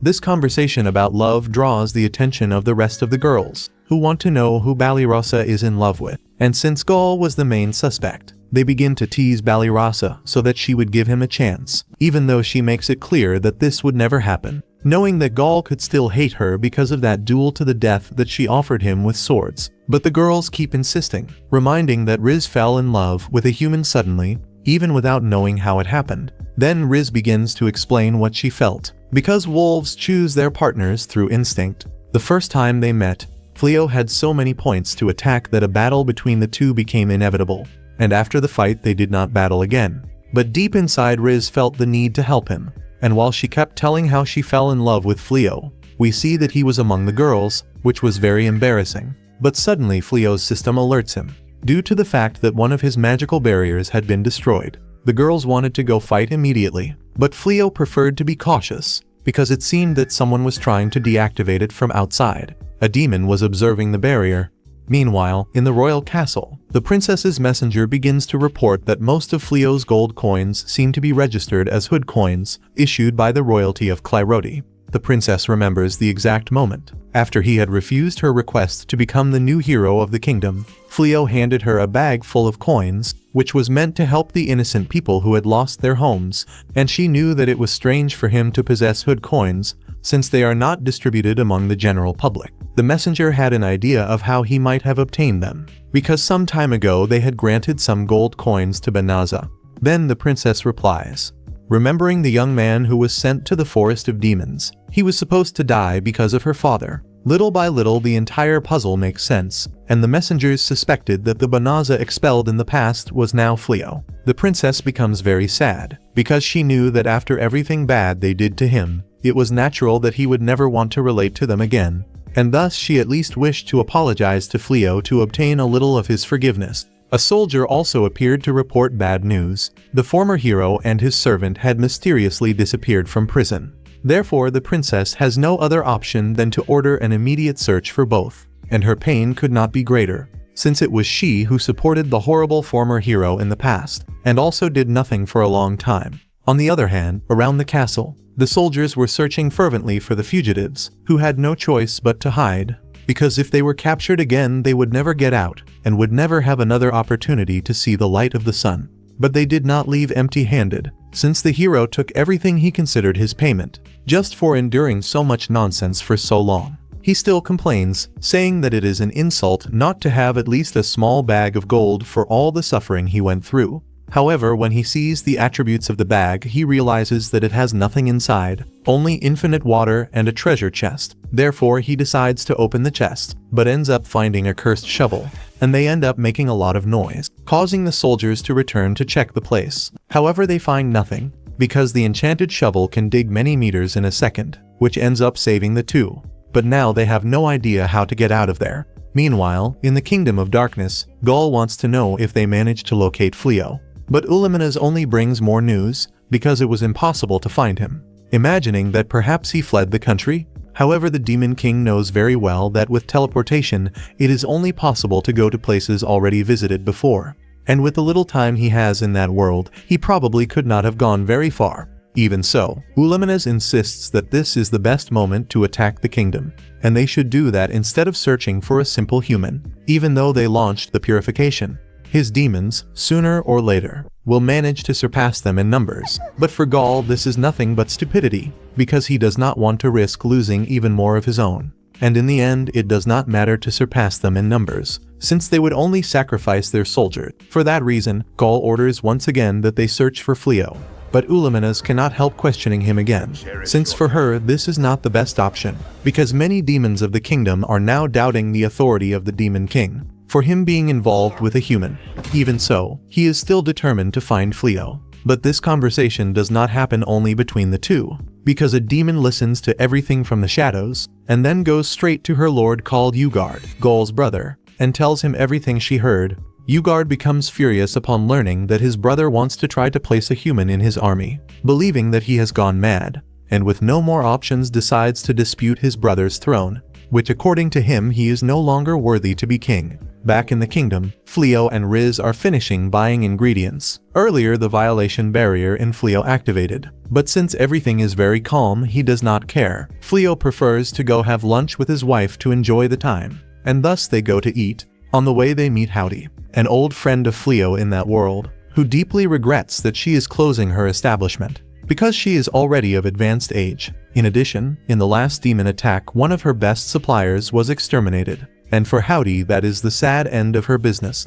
A little later, while they walk, Riz begins to feel something bad, because she had never thought about ordinary people and the consequences of war. But Fleo calms her, saying that this is something normal in life, and that the simple fact that new establishments begin to arise is proof of how humans can be persistent. Before entering the restaurant, Balirosa appears wanting to invite them to eat at her expense. Even though she offers to pay, this does not please Riz very much, since she wanted to eat alone with her love. But she ends up accepting Balirosa's gesture. She explains that she wants to celebrate the fact that she increased her ranking in the Adventurers Guild and now earns much more money, wishing to compensate them in some way for having improved so much thanks to them. However, Haya appears bringing problems because a mysterious being is approaching to attack them. They become alert, but in the end, it is only the Demon King who ends up being invited to eat. He becomes happy to see Balirasa, although she cannot say the same, and he comments that human food never ceases to impress him, because it is always very delicious and colorful, quite different from the demonic kingdom, which makes Fleo remember when Riz began to cook. Gaul asks Balirasa if she likes to cook, and Riz explains that she is very good at preparing sweets, which leaves her quite embarrassed, since now she has one more quality to stand out with the Demon King at her side. However, Gaul's intentions remain the same, because he wants to recruit Fleo, which ends up irritating Balirasa, who asks the demon if he truly still insists on those absurd ideas. The Demon King says that even though his race is considered a plague in that world, it is not a reason for them to want to die, explaining that the main difference between humans and demons is the malice within their bodies, since demons cannot control it and end up releasing it in small amounts, until over time that malice accumulates in large proportions and becomes harmful to humans. Riz assures that both her pet and the magical beasts know how to control theirs and that, at least with them, there is nothing to worry about. But this conversation ends up being too much for Gaul, who withdraws for a while. Later, while they walk at sunset, Fleo notices something. At first he loved that world because no one was marginalized, but after understanding how malice works, that idea collapsed, because since some cannot control it, there are beings who end up being marginalized, and that is why, for no reason at all, he simply feels the urge to hug Riz for a while. She obviously accepts. Meanwhile, elsewhere, the hero and his assistant continue struggling to try to escape from that hole. Some days later, at breakfast time, everyone is enchanted by the incredible food prepared by Riz, and after tasting it they find it delicious, commenting that she cooks better and better. So she replies that everything is thanks to the lessons from her cooking teacher. Her former master is in the city, so she went to visit her to thank her for the teachings, in addition to mentioning that thanks to her she managed to conquer the heart of her love through his stomach. Mylna congratulates her upon seeing that she is married and, moreover, decides to teach her a perfect dish for families, saying that she loves this dish because children like it very much. Fleo becomes embarrassed, and the girls are surprised when they think that now that she is married she could become pregnant at any moment. At that moment someone knocks on the door, and when they open it, they discover that it is the princess. She is very persistent, and Fleo asks what she is doing there after he had already refused her proposal. But the princess explains that she came to apologize, referring to him as Banaza, surprising both when they learn that his identity was discovered. Sometime later, they let her enter, and Balirasa serves her a cup of tea while apologizing for thinking that she is not worthy of a princess. Elizabeth thanks her, but apologizes because she has something very important to say to Fleo, requesting that the others leave them alone. However, Haya refuses to leave, because she already saw how the kingdom treated her beloved husband and does not intend to leave him alone with her. Fleo then holds her hand and accepts that everyone leave except Haya, making it clear that if the princess cannot speak in front of his wife, she is free to leave his house. The princess lowers her head while the girls withdraw, and then kneels, apologizing again for all the injustices he suffered, especially for the bottomless magic bag they gave him as a reward, and for having sent him to the forest of De La Vesa. Fleo asks her to raise her head, because he is no longer Banaza. Now his name is Fleo, and he is nothing more than a merchant, making it clear that no matter how much she apologizes he does not intend to do anything, asking her to get straight to the point, because he knows very well that a princess would not go to his house only to apologize. So Elizabeth hands him a map of the kingdom that is capable of indicating the location of the enemy army. Those lights mark the magical stones of the leaders of each unit. Fleo becomes surprised, because that is something extremely important and very delicate to be shown. So the princess explains that the effects of the purification will disappear soon, and when that happens, the army of darkness will advance again. But the mages of the kingdom exhausted all their magic in the previous purification and have not yet recovered. They took advantage of geographical advantages to position their troops. However, they had to leave some cities unprotected, so she asks for help to protect those places. She states that she does not want to ask him to be the hero of humanity, but Haya intervenes saying that it is a very selfish request, since after everything that happened she still thinks about putting him at risk or involving him in a war. Elizabeth replies that the king has been bedridden since the purification was launched, but that he will awaken soon, and due to Fleo's connection with the demons, she suspects that her father will send troops after him. She can only do this while she still has the authority to replace the king. Her objective is to hold him responsible for appointing a great false hero, leading the kingdom into a conflict, and she hopes that Fleo can help her with this. She acknowledges that her father helped the kingdom greatly, but abandoned the weakest, and for that reason she wants to reach the throne to save all the people, in addition to proving that she is at the same level of authority as the king. Liz becomes irritated, accusing Elizabeth of only wanting to use her husband to reach power, but Fleo calms her and asks the princess if she only wants to ensure that he does not join the army of darkness. Elizabeth replies that this is exactly it, but Liz cannot understand what they are talking about, and Fleo explains that she is handing confidential information to someone with ties to the demons, only to protect regions that are not yet at war. In this way, he will pass unnoticed. The princess does not want him to fight for her, but rather to remain neutral. Furthermore, she shows her trust in him simply by revealing this confidential information. Then she begs him to help this time. Fleo thinks for a moment. Meanwhile, elsewhere, some adventurers are searching for the hero and his servant, but they are so incompetent that they do not realize that they are right beside them. His assistant complains that she has only been running since they left that hole, while the hero tells her to stop complaining, because he does not intend to let them be captured.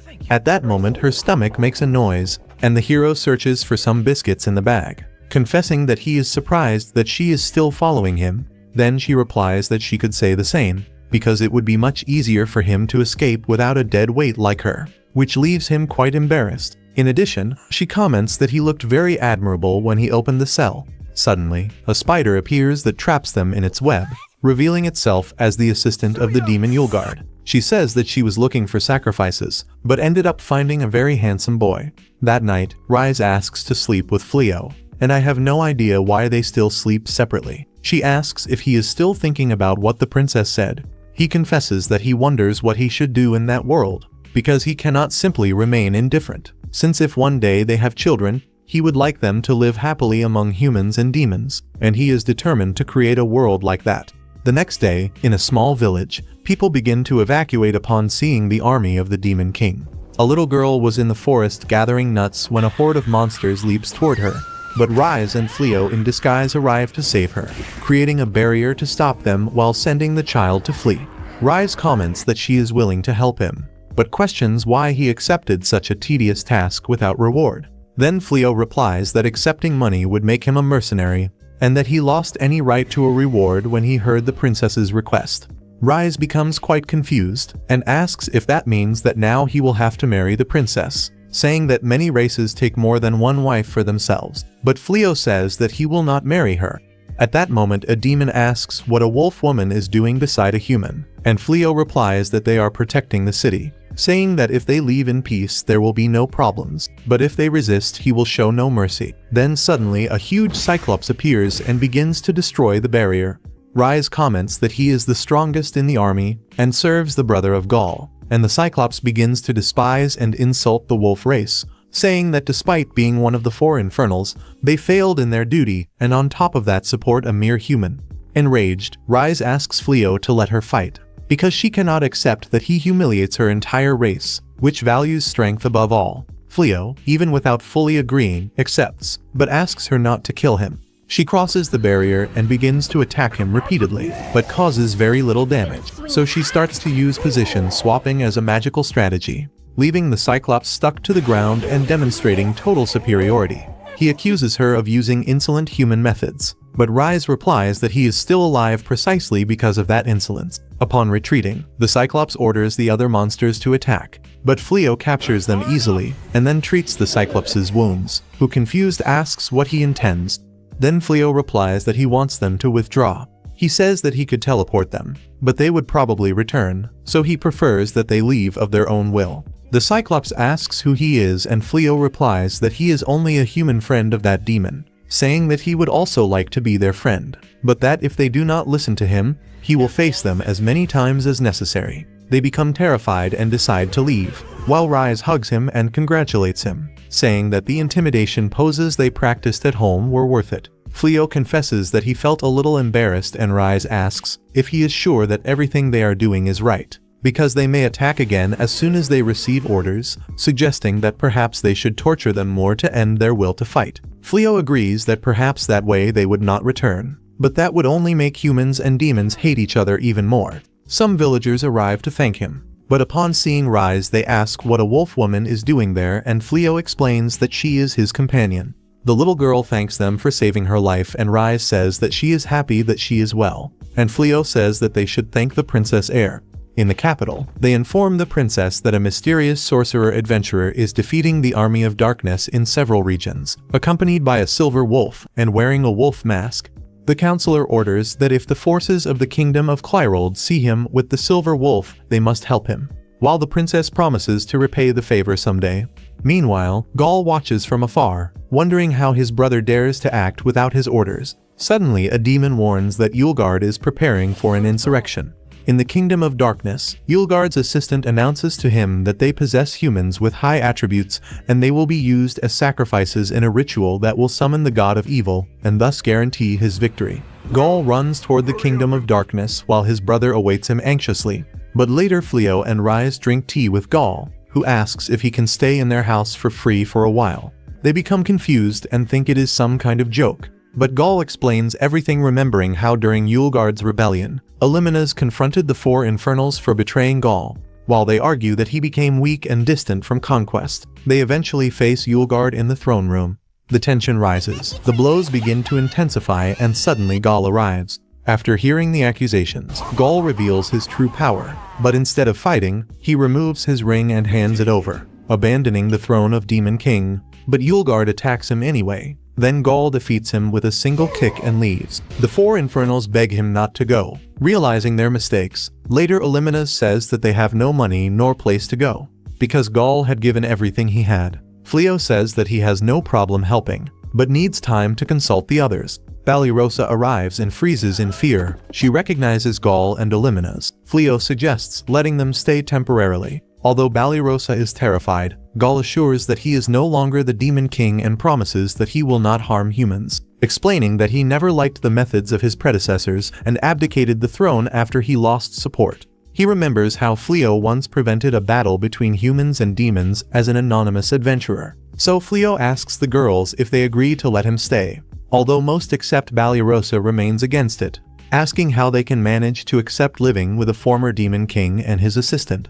Although Rise blackmails with puppy eyes, asking if she really wants to expel her former boss and his partner, who would be alone and without a home. Ballyrosa is left without an answer and very confused. Even the little rabbit shows that it wants them to stay there as well, and in the end she ends up accepting, even with the king grumbling. After that, Blossom is plowing the soil, and Gaul appears offering help, but she refuses, saying that she only needs the help of the genie. After that, Gaul goes to offer help to Baller with the horses, since he has a good affinity with magical beasts, but when he activates his aura, all the horses fall into despair. She tries to calm them and ends up refusing his help. Finally, he finds Fleo in the weapon storage, becoming impressed with all the weaponry that he had created. Gaul mentions that there he creates and improves all kinds of weapons and equipment, and that the girls test all the artifacts to ensure a good finish. Afterward, he sells them to earn some money. Then Gaul suddenly fixes his gaze on the dragon scales, remembering the battle he had fought.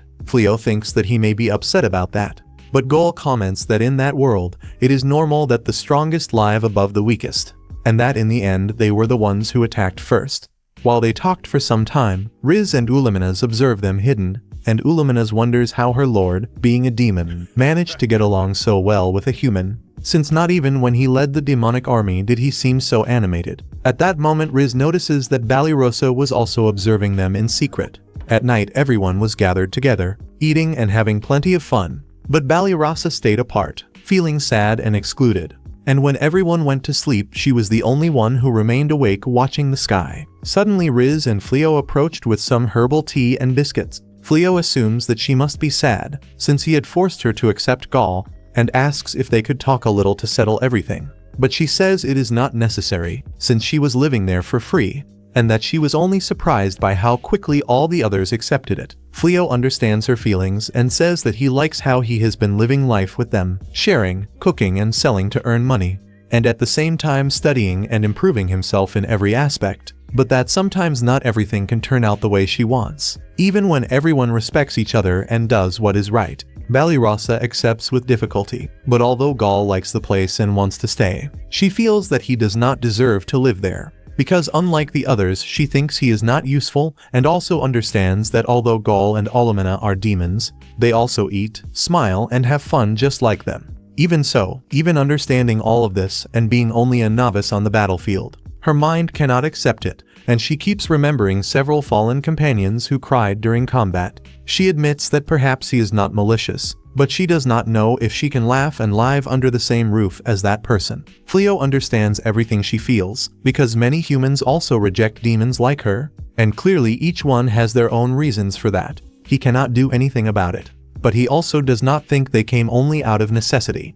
Riz mentions that perhaps they want to keep him under surveillance, since they know there are many strong people beside them. Naturally, they would want to stay there.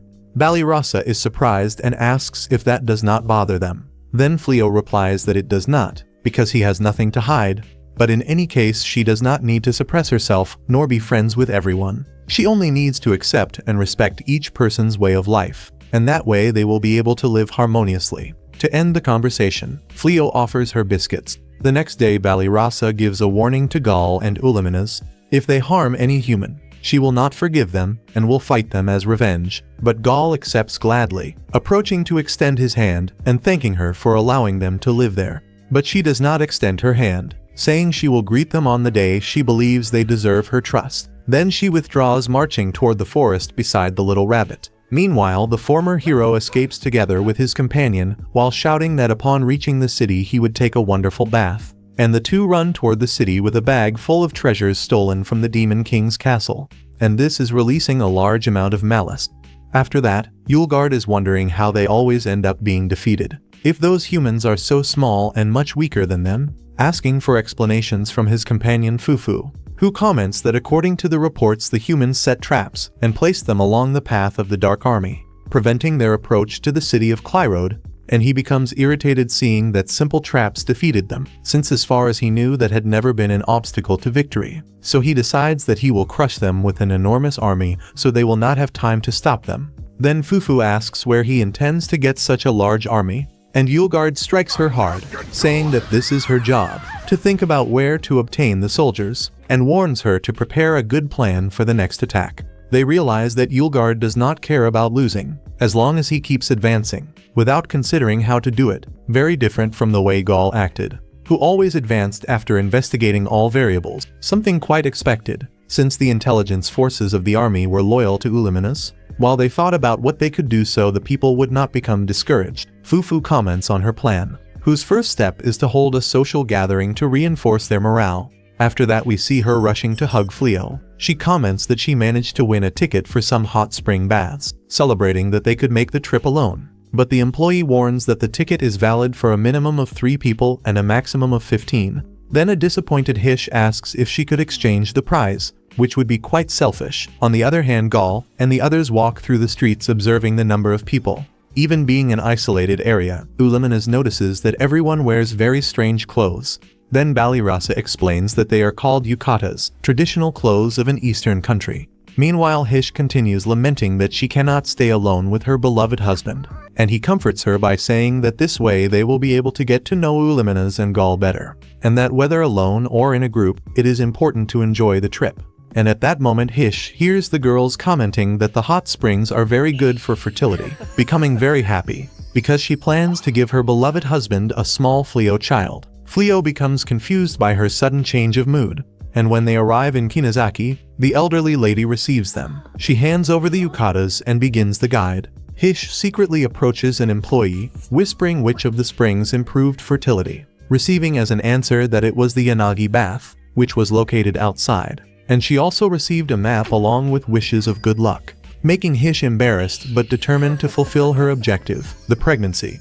Meanwhile, the girls go to change clothes, but Blossom bumps into Yulgard. He is disguised as a human and keeps staring at her. Then Fufu appears, separating the two, while Blossom apologizes and runs away frightened, and Yulgard angrily asks why Fufu allowed that inferior creature to escape, and she reminds him that they are disguised to cheer up the army after the defeat, and that causing scandals would ruin the entire plan, leaving Yulgard irritated, but with no choice except to restrain himself. Soon after the 4 infernals also appear. They are dressed and walking around, commenting how much they think they will enjoy the trip, and Fufu reminds them to put on the necklace that nullifies malice, making Gaul and Uliminas realize that those were the officers of the Dark Army, while Hish warns them to hide, in order to avoid scandals, and Gaul still does not understand why they need to. Then Hish answers that if Yulgard sees him, the last thing he will say will not be kind words, and that if he ruined her trip with her beloved husband, she herself would take care of making him suffer with eternal suffering. After that the girls enjoy the warm and relaxing place. Hish hugs Fleo, excited to sleep with him in a separate room, and he tells Gaul that he reserved another separate room for him, but he replies that it was not necessary, because he could stay in the room with the girls. But Ballyhosa and Uliminas do not like the idea very much, calling him a pervert. Then Blossom asks them to calm down and enjoy the trip that Fleo gave them, as everyone planned to enjoy different areas. Hish takes the opportunity to invite Fleo to Yanagi. She wastes no time while Haya wants to go along, but Hish stops her, forbidding her from interfering, and even though she tries to convince her, Hish does not let her speak, because she is determined that she will give a child to her husband. As everyone is going to different places, Fleo proposes that they have dinner together later.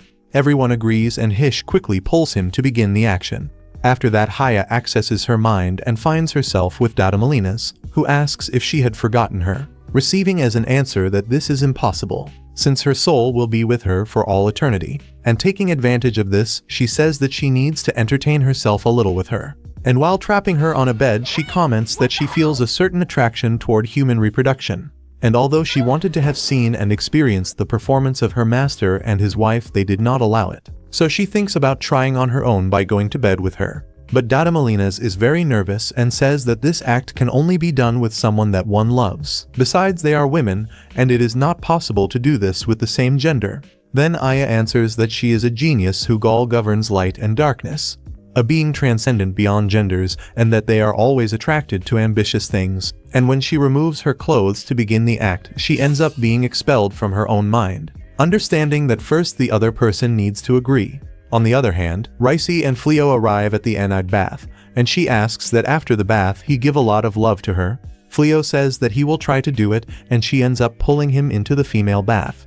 After that, we see him relaxing in the hot springs, thinking that it was the first time in that world that he could do this. And then he tells Ricey that they should plan a trip just for the two of them, since they still have not had a honeymoon, an idea that she finds wonderful. But she ends up becoming sad because they cannot share the bath together. And this ends up frightening Fleo, who becomes embarrassed and leaves quickly. Meanwhile, we see Byler. She rejected the invitation from Bali Rosa and the others to go to the adult museum and was very nervous to open the door. Suddenly someone appears behind her, saying that according to rumors there are very intriguing images, more than 18, in that museum, and she was only looking for a way to make her partner allow her to appreciate it. Then Damalina says that she will not find anything in that place and will only waste her time. Baylor asks who she is talking to, but before she can receive the answer, she is pushed so that she enters the museum once and for all. And apparently the two become enchanted with what is inside there.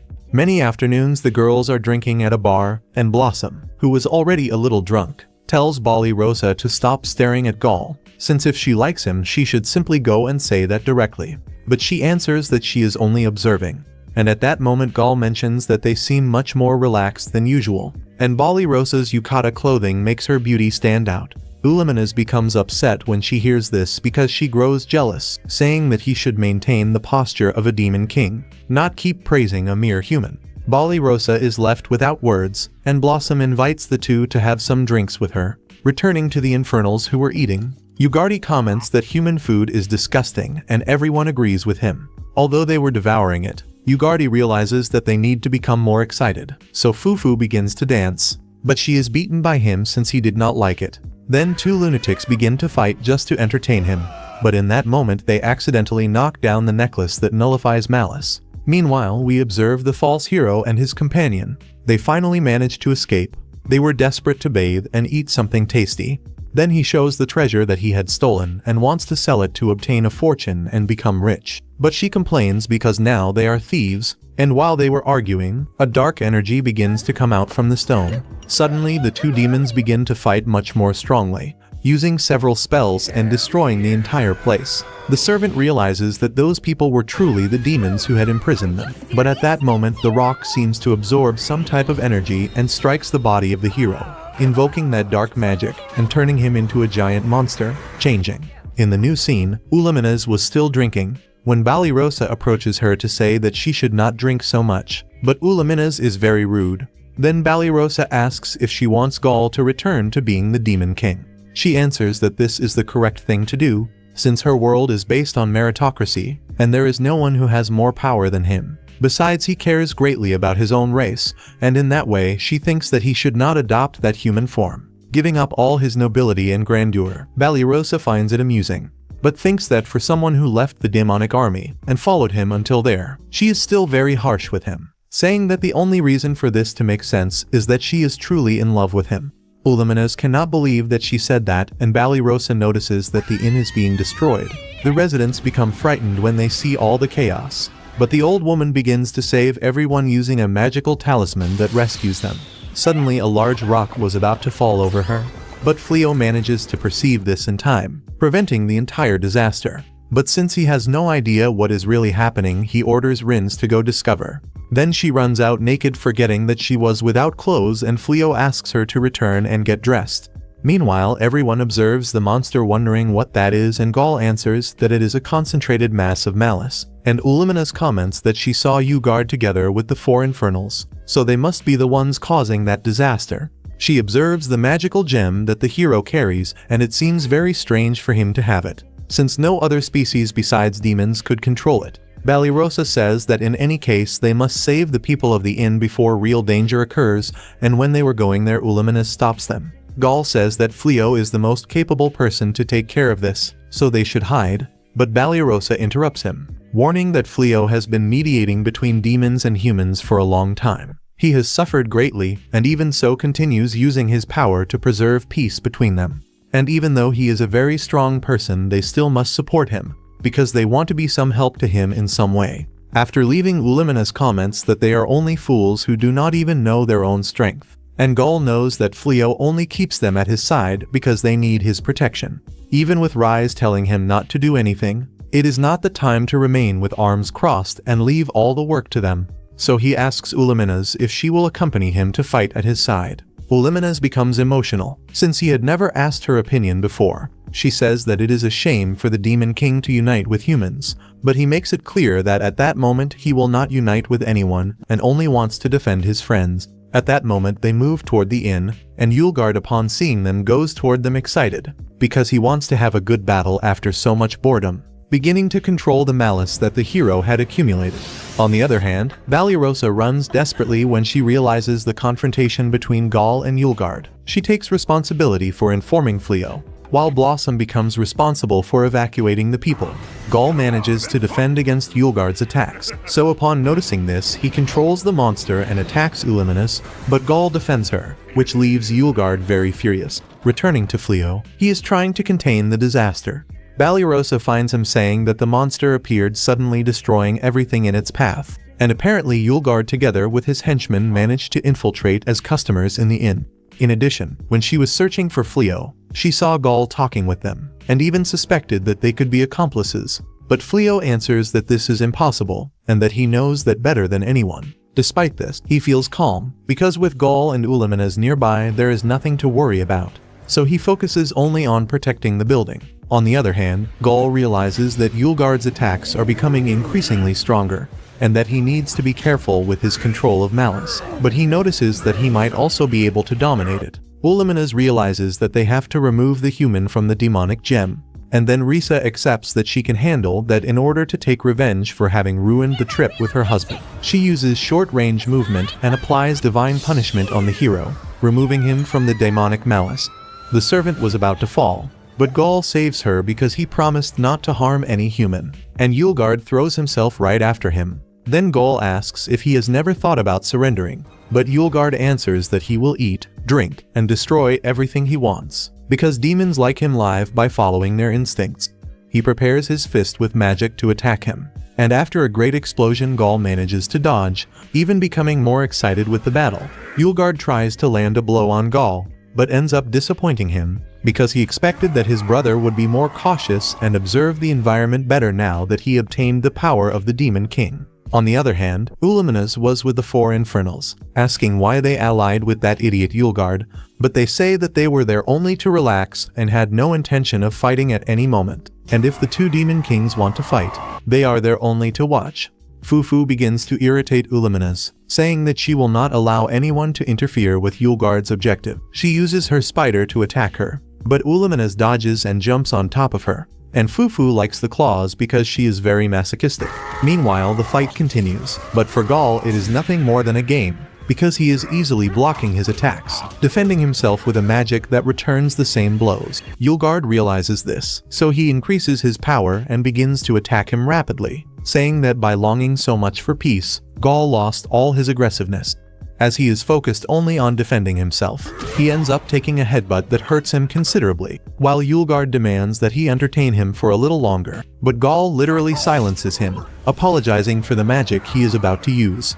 After that, Yulgard becomes frightened when he realizes that he cannot use malice, and Gaul comments that he sealed all his malice, since that is the source of his power. Because of that, at that moment the two are practically human, and Yulgard does not believe this nonsense, because he had never heard of a spell like that. And Gaul mentions that it is a spell that humans were trying to create, so he took the opportunity to perfect it, being the same one that he used to bring down a former demon king. He only did that because the former king pressured humans too much, forcing them to submit to horrible things, and if he had allowed such behavior, sooner or later the kingdom of darkness would fall into destruction. So he used that technique to seal his power. and Yulgard becomes furious when he sees his malice sealed by a simple human technique. Meanwhile, the workers of the inn continued watching, and the old woman mentions that there is no other choice but to use that. Immediately, everyone removes the talisman that releases a kind of energy, beginning to immobilize all the demons. Fufu was somehow enjoying this for a very strange reason. She is truly very perverted. Then the old woman explains that the yukatas are impregnated with magic, which are used for emergencies, like that moment, saying that they are disturbing the other clients of the place, and that she needs to expel them immediately. Quickly, that same magic transports them to another place, and Yulgard swears to his brother that he will take revenge on them sooner or later. Uluminas is surprised to see how powerful that magic is, capable of making them disappear in a second. Then she observes Rise, who quickly captures the false hero, and begins to beat him heavily. Baal Rosa warns her that they need to move away, because Fleo is going to cast a repair spell over the entire place. Then she releases him when she hears her beloved husband. After that, Fleo fixes the entire location in a single instant, and everyone begins to clean and organize the inn, while also having fun. The rest of the workers chase the false hero and his servant, while he quickly starts digging a huge hole and manages to hide. But beneath the hole there was a water table, and he ends up being launched into the sky. In the end, the inn returns to being bright just like at the beginning, leaving the old woman and the others very grateful. Gaul was about to apologize, but Olamina covers his mouth so that he does not cause even more trouble. The old woman then asks them to enjoy everything they can from the hot springs, because the staff will do their best to serve them in the best way. Riz becomes very excited, since they are finally free from disturbances, and now they will have plenty of time to enjoy the Anag bath. At night, Riz is relaxing, while she cannot stop thinking about how she will take advantage of her husband's fertility. Balirasa asks if Olamina is afraid of water, but even being a little cat, she likes it, and begins to notice Balirasa's body, which is very beautiful, while Damalina complains to Haya for being in the female bath. Even so, Haya asks if she is jealous, and tells her not to worry, because afterward they will spend a good amount of time alone. Suddenly, Blossom asks a question. She wants to know where Bele and Haya were during all that confusion. Since Bele did not know what to answer, Haya ends up saying that she was with her and that they just spent some time together in secret. But Bele becomes irritated because that can be misinterpreted. Blossom only realizes that her anger makes it even more suspicious, and together with Bolano they begin to tickle her, trying to make her tell the truth. On the other hand, Fleo and Gaul hear how the girls are having fun, and they end up becoming very excited. Gaul comments that this must be the effect of the hot springs. They must be relaxing their entire body and mind. However, Fleo feels a little strange, because he never imagined bathing in a hot spring with the former Demon King. Gaul answers that after getting to know him, he realized that he was someone very interesting, for having the courage to remain calm in his presence, besides not using his great power for his own benefit, and trying to create peace between the two races, reflecting that an alliance could establish a new relationship between humans and demons. Fleo thinks that he is greatly overestimating him, and that although he has great power, none would be enough to eliminate the conflicts of the world, because if everything depended only on magic, it would never be possible to change the course of history. Then Gaul asks what he thinks would be necessary to change the world. Fleo thinks for a moment, but also cannot find an answer, and then decides to simply trust the reliable friends he gained in that world, doing everything within his reach. Gaul smiles satisfied with the answer, extending his hand to offer his help, saying that he can also become his trusted companion. Then Fleo shakes his hand, and soon after that, everyone begins to enjoy a great banquet prepared by the old woman. While everyone eats, a worker offers something to Rise, something that she had made as a gift, and besides that, this dish will give good energy to Rise, which she will need when she is with Fleo, if you understand what I mean. Uluminas does not stop eating, but suddenly becomes very jealous. She notices that Ballyhose and Gaul are very close. After much fun, everyone goes to sleep, except Fleo and Rise, who spend a long time together. Suddenly, he asks her a question, wanting to know what she thinks about humans. Rise answers that at first they seem weak, but among them superiority is not determined by military ability. Although it is difficult for her to express what she feels, She likes humans very much and no longer sees them as enemies. Fleo becomes very happy with this answer and says that the conflicts between humans and demons may be close to ending, and that when that happens he will protect the city to prevent people from suffering. Then he embraces her, asking her to help him complete that change, and Rise answers that she will follow him until the end of the world, because in the end she is his wife and also wants to ensure that her child can live in peace.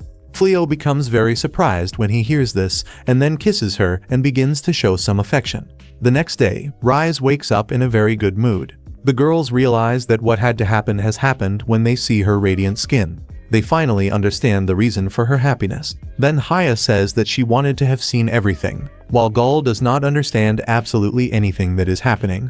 But Illuminus says that it is better for him not to understand. Next, Fleo teleports everyone, and they resume their daily activities. For Bolano, it is her first day teaching classes.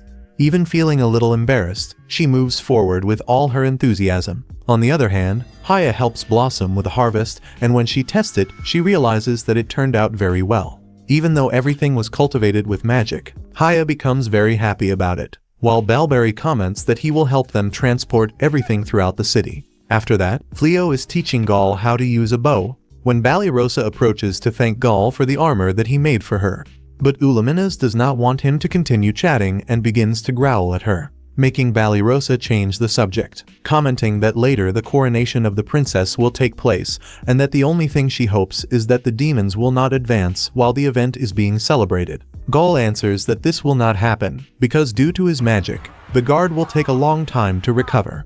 Later, during the coronation, the new queen orders that they continue searching for her father, because she is certain that he fled after having all his actions revealed. While she walked, she thought about not wasting the opportunity that Fleo gave her. Therefore, she will rebuild the kingdom as it once was.